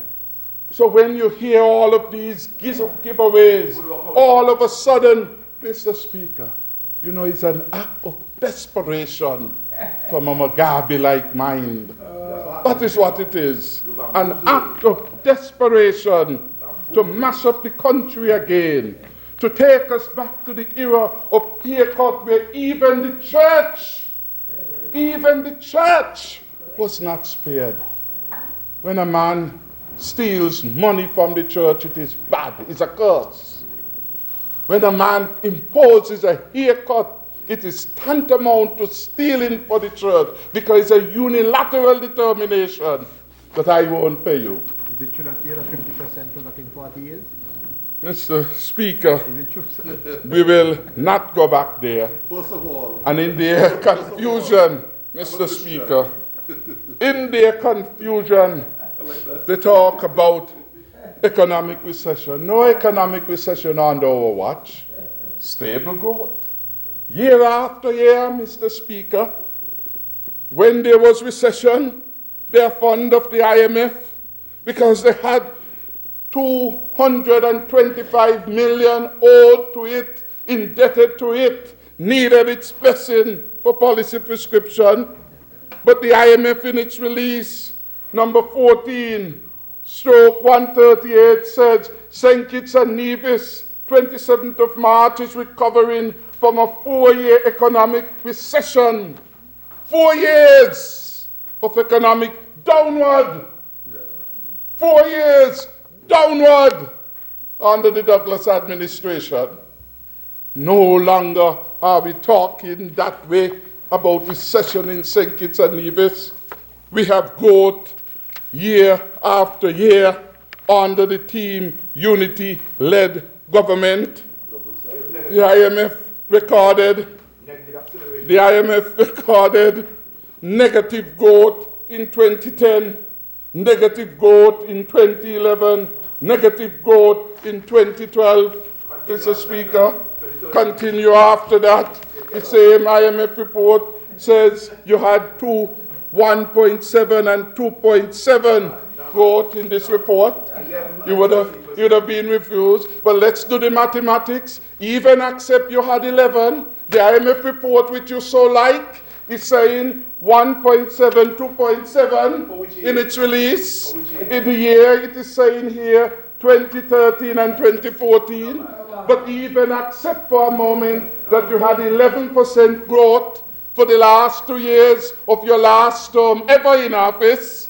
We accept that. Look at the negative growth you had before that, 3.8, 1.9, and 1%. That is almost what? 3.8, 1.9, do a little math. You get 5.7, 6.7. So take 6.7 from 11, which you just mentioned. You get just 4 point something. 4 point something divided by 5. Less than 1% growth on average over the last term ever in the life of the government having a Douglas administration. Less than 1% on average. Understand? Even taking their best. Not in the IMF report, accepting that. 11 to the last 2. Negative. Because you don't understand what growth means. Point A to point B. Down in the hole. Coming up out of the hole. But you're so far down. that's the point. That is it. It's from whence you came. 11%. Down in the hole. And you're trying to come out. So you may go up 2 steps, but you're down in the hole. Because it's 6 feet deep. You come up another 2, you're down in the hole. That is the point. It's logic. But 11%. Logic. I don't understand. Because the member for number 5 devastated the argument. What is this fascination about IMF?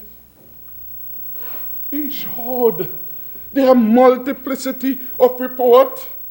As the financial secretary wrote, and she said this to win, there are other sources of credible information on the economic performance of the country.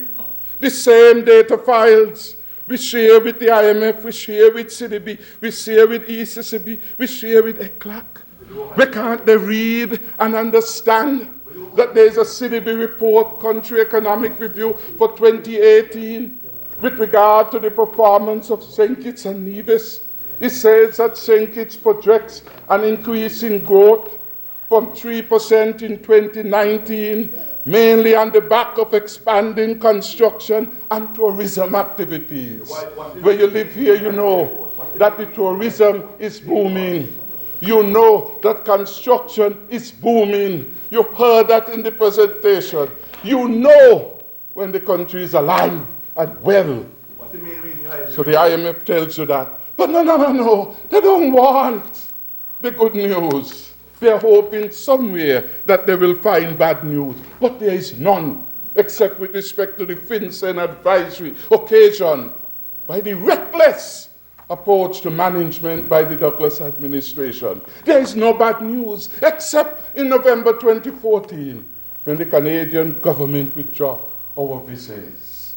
There is no bad news, except at Gatwick Airport. The ECCB, which is the most stable bank in the world for the last 40 years. No central bank better than it. It puts out a report regarding what is happening in St. Kitts and Nevis. Page 71 of it, headed St. Christopher and Nevis. Overview. Preliminary data suggests that economic activity in the Federation of St. Kitts and Nevis in the first 6 months of 2019 has expanded, driven mainly by increase in the activity in the construction sector and tourism sector. Understand? So CDB arrived at the same conclusion. The central bank at the same thing. Those who lack patriotism, they don't want no good news. And the country, Mr. Speaker, the economy of St. Kitts and Nevis forecasted to expand. And they go on to talk about the number of stay of arrivals grew by 11.9% from January to June 2019. They go on to speak about activity in the manufacturing sector proxied by export is estimated to have expanded during the first 2 quarters of 2019. More specifically, the export of manufactured goods increased by 26.7% to $85.3 million. Understand? Good news. And it bears itself out. When I heard the pessimists on the other side, those who suddenly hate positive things in the country, those who have become specialists at purveying negative news and fake news and half-truths and lies on the country, spoke about the failing manufacturing sector. The ECCB report said nothing at all goes so. But I do the simple thing. In so many entities that you can't call around.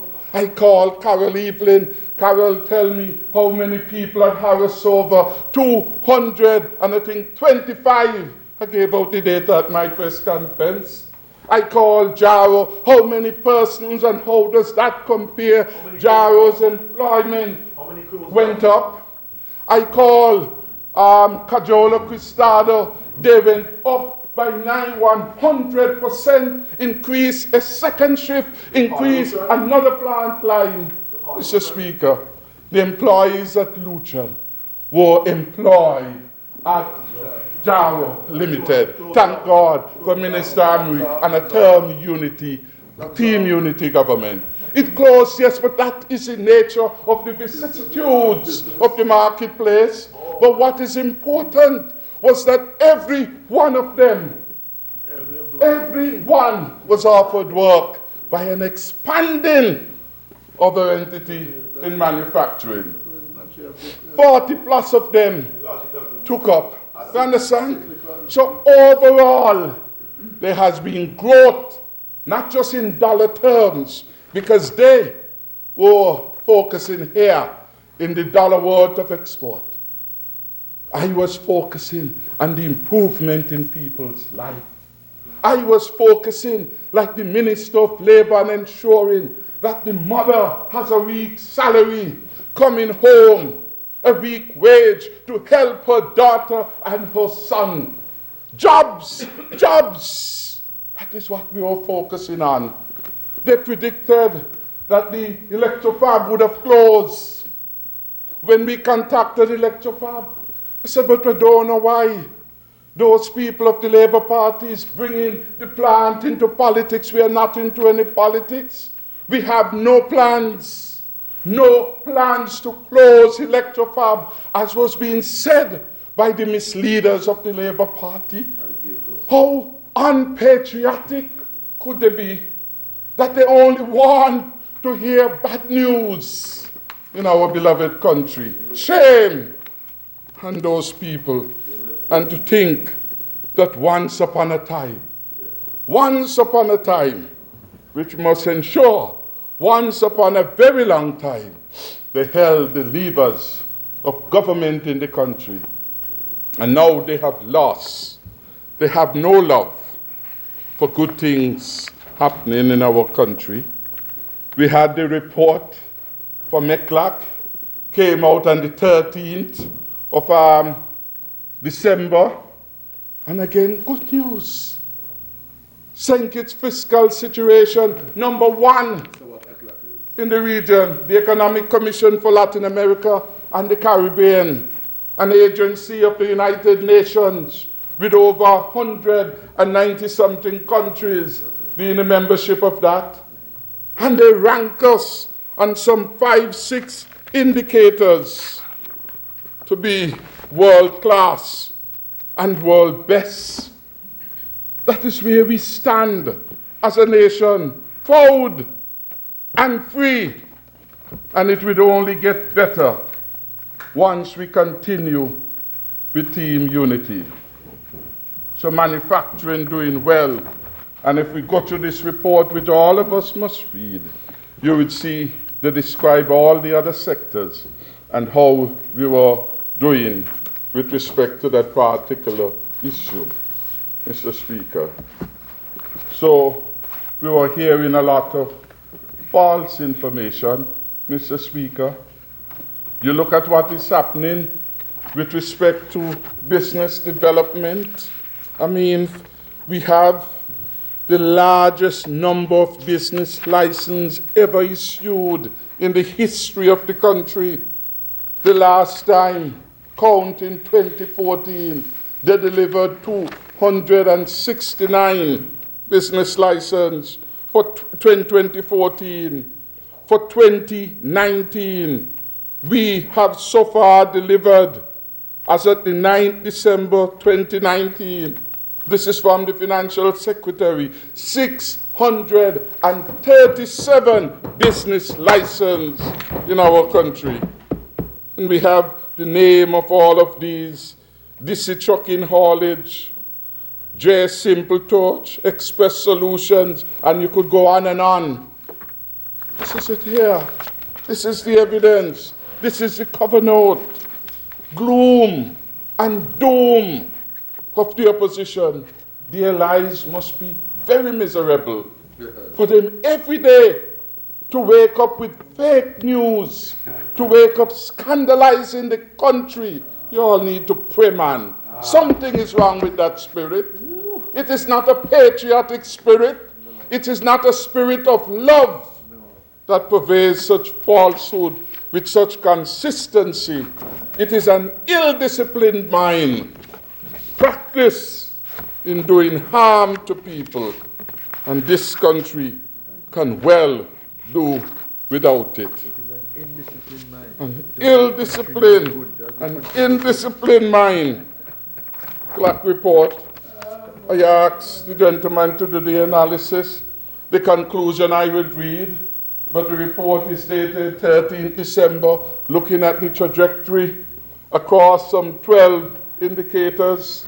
It said St. Kitts hold the top position among all countries.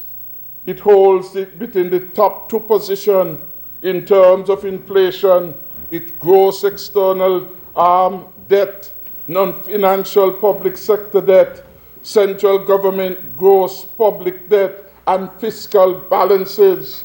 Among those within the Caribbean, St. Kitts and Nevis has the best fiscal balance at 9.2% of GDP, followed by Grenada far away at 5.1% fiscal balance.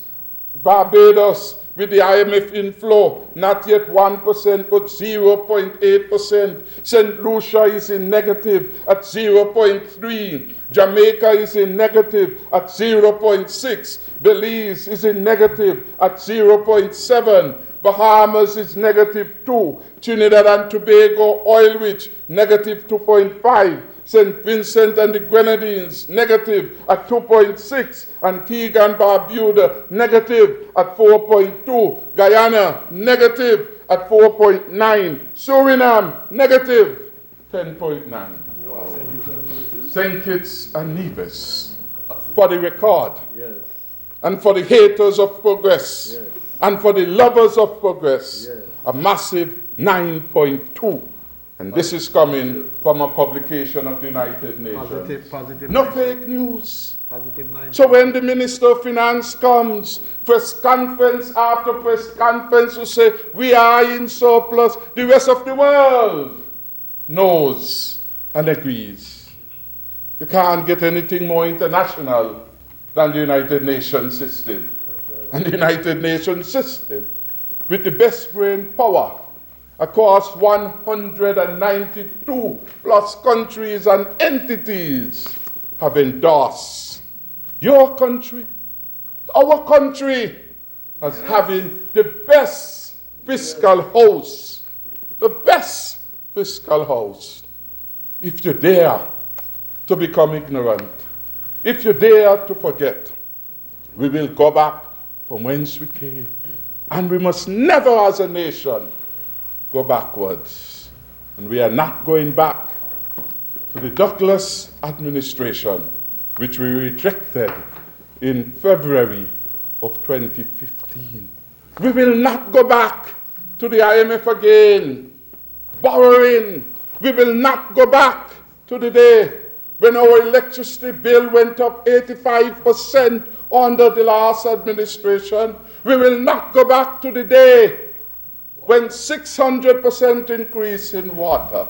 We will not go back to the day when churches, their people's tithes, were in a manner of speaking, robbed from doing the work of God, because an irresponsible government, failing to heed the advice of its director of audit, chalk up a debt of $3 billion. I can't even contemplate that kind of number.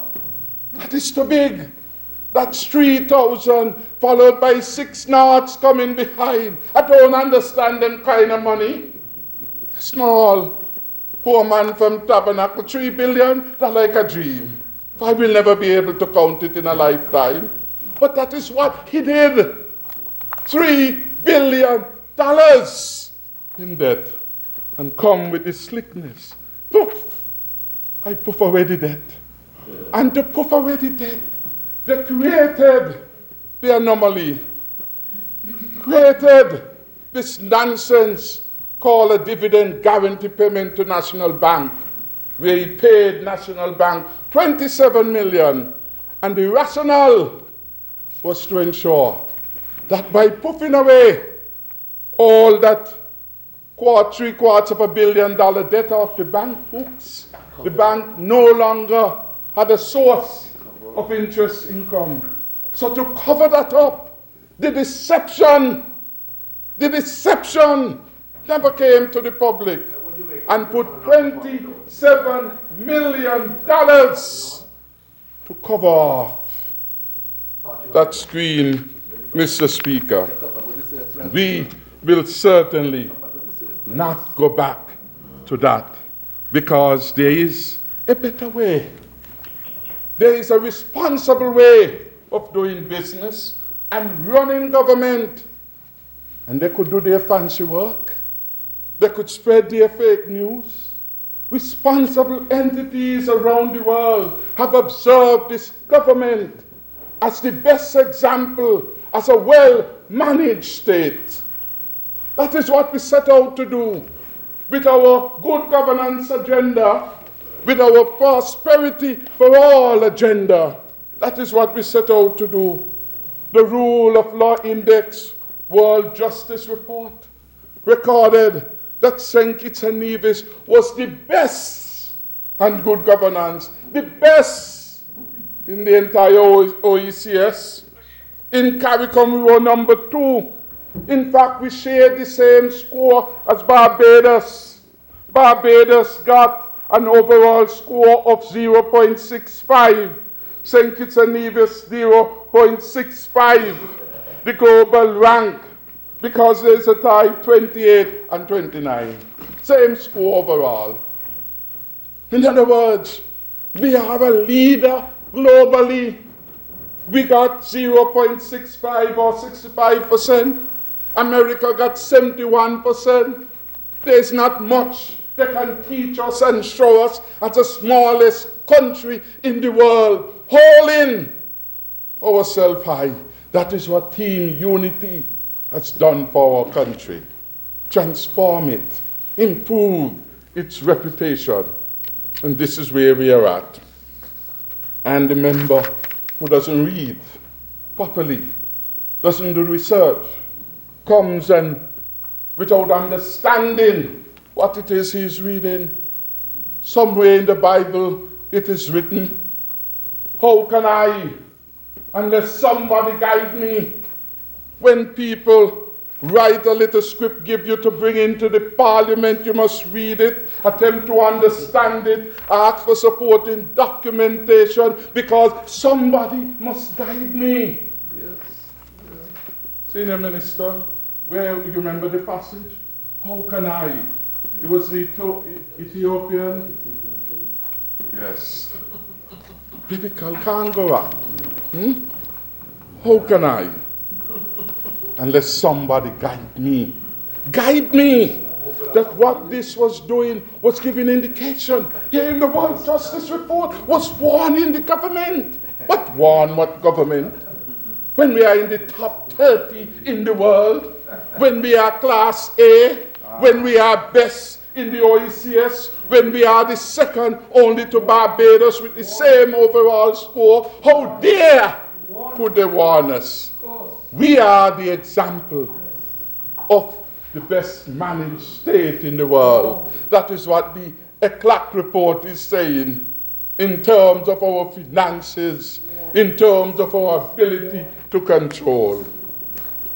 So the naysayers can't deal with progress.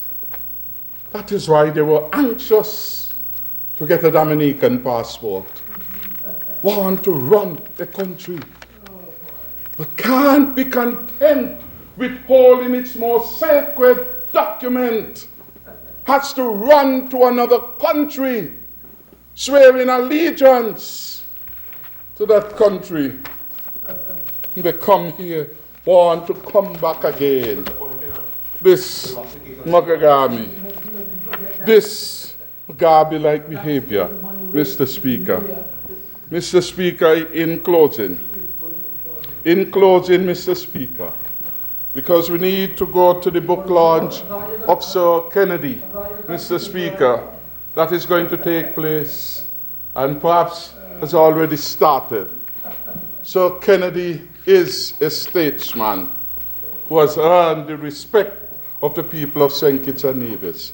Importantly, in his book, The Making of a National Hero, there are 2 chapters of interest to the member for number 6. And I want him to read it or somebody to read it for him. Sir Kennedy outlined the lived experience under the Douglas administration. Sir Kennedy, in a chapter entitled Pension, set out a special chapter in what appears to be the cannibalism of a man and his family, Mr. Speaker. So Kennedy has documented it for posterity.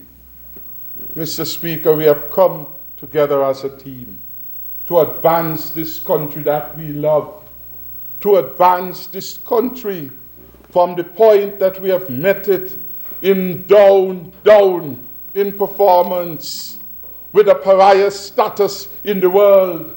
I recall hearing my financial secretary says when she went to meeting, she had to hide to the back because she never liked how people were talking about St. Kitts and Nevis with this death. And one of her greatest fear is that if we become reckless again, if we be determined like Mugabe, spend all the money in the treasury, give away all the taxes, that we will go back to that pariah status, that status of scorn, of condemnation, that status in purgatory land. It's not a nice place. Team Unity came for such a time like this to improve the relationship with the people of Nevis and the people in the NIA government. Team Unity has started, and we will continue to improve, and we will seek the support of internationally acclaimed persons to assist us in better analyzing the financial relationship and put sound program and policies to advance in equity the relationship between our two states. Yes, we are committed because there is goodwill in our heart. We promise the people of Nevis that never again will they witness a Black Wednesday, for it was a Wednesday when the last administration, with the father of the member for number 3, Contender Maynard as chairman of National Bank, bounced the check of over 1,000 employees of the Nevis Island Assembly administration. Never again will it happen once we stand firm and hold faith with Team Unity.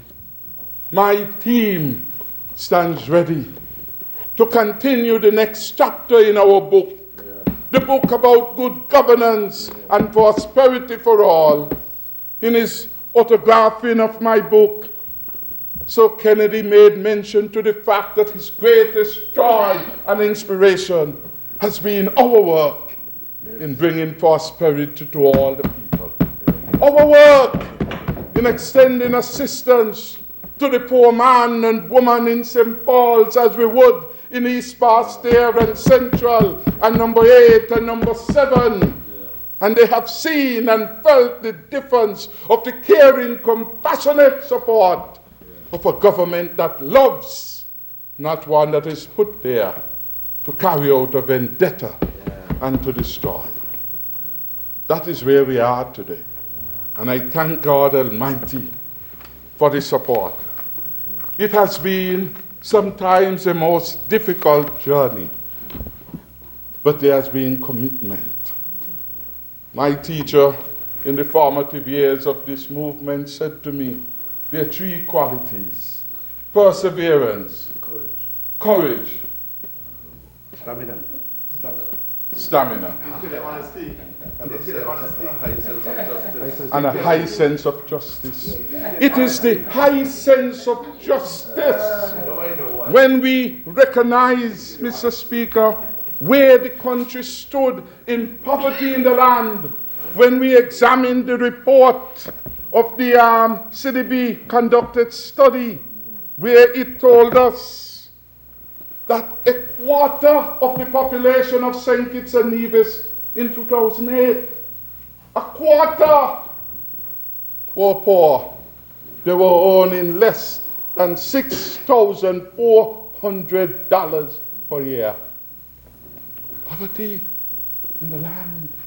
And some of them were not even making $7 a day. They call that the indigence line. Yes. And we said, this situation is not good. We came up with the phraseology of a livable wage, now being accepted by the United Nations, by the ILO. And we said, you have to give these people a top-up. And we found them using internationally acclaimed best practices with $3,000 a month, 6 times what they had found under the last administration as the income. We went higher. so that we can top them up. We can bring them up. $3,000. That is what we said, the household. The household way back then was getting much less. $3,000 a month is $36,000. Under the former administration, they used $6,000 on average. The household wasn't getting that. But we have an enlightening vision that we can take people from poverty to a new way. That's right. That is why we try to help them in St. Paul's, where poverty still stalks the land. It's an amazing finding that the member for number 6 came to fame indicating. He said Palm had left his constituency, the poorest constituency. Statistics we now have indicate that he was a bad Palm. But he has left his constituency, still the poorest one after 20 years. No, St. John's. St. John's, not St. Mary's. Are you proud of that? And they're proud. They are proud. Well, our work is to ensure. Our work will ensure that when we would have finished our term, the quality of life of all the people, wherever they are, St. Mary's, St. John's, St. George's, wherever they are, St. Paul's, would be transformed. That is why we introduced the Fresh Start program to allow people a chance to get involved in entrepreneurship so that they can make their own money and there's no limit to what they can do. That is why we have built so many homes. Yes. That is why we renovated so many homes in St. Paul's, in Sadler's, in Tabernacle, in Keon, in St. Peter's, all over. Because poverty stalked the land. Poverty stalked the land. And the member for number 5 said, if the member for number 6 had any conscience, instead of that green place in La Valley with all those galvanized, a better purpose would have been to give poor people in Fig Tree, in Sandy Point, in Newton Ground and St. Paul's, for them to put their homes in a better condition so that could be more resilient. So, Mr. Speaker, we have done an excellent work. We have been like the faithful one, blessed with your favor, given an opportunity to perform, and we have built and improved upon the legacy left behind us. We have been your faithful servant, giving you thanks and glory for every progress in this nation. And like your Jeremiahs, we shall not come down from serving the people of St. Kitts and Nevis once it's your will. We pray that we continue to find good favor, your favor, first and foremost, because it is you that brought down that disaster that was there waiting to exact vengeance on our people. And you shall save us again. So to God be the glory. May he continue to bless the people of St. Kitts and Nevis. I thank you.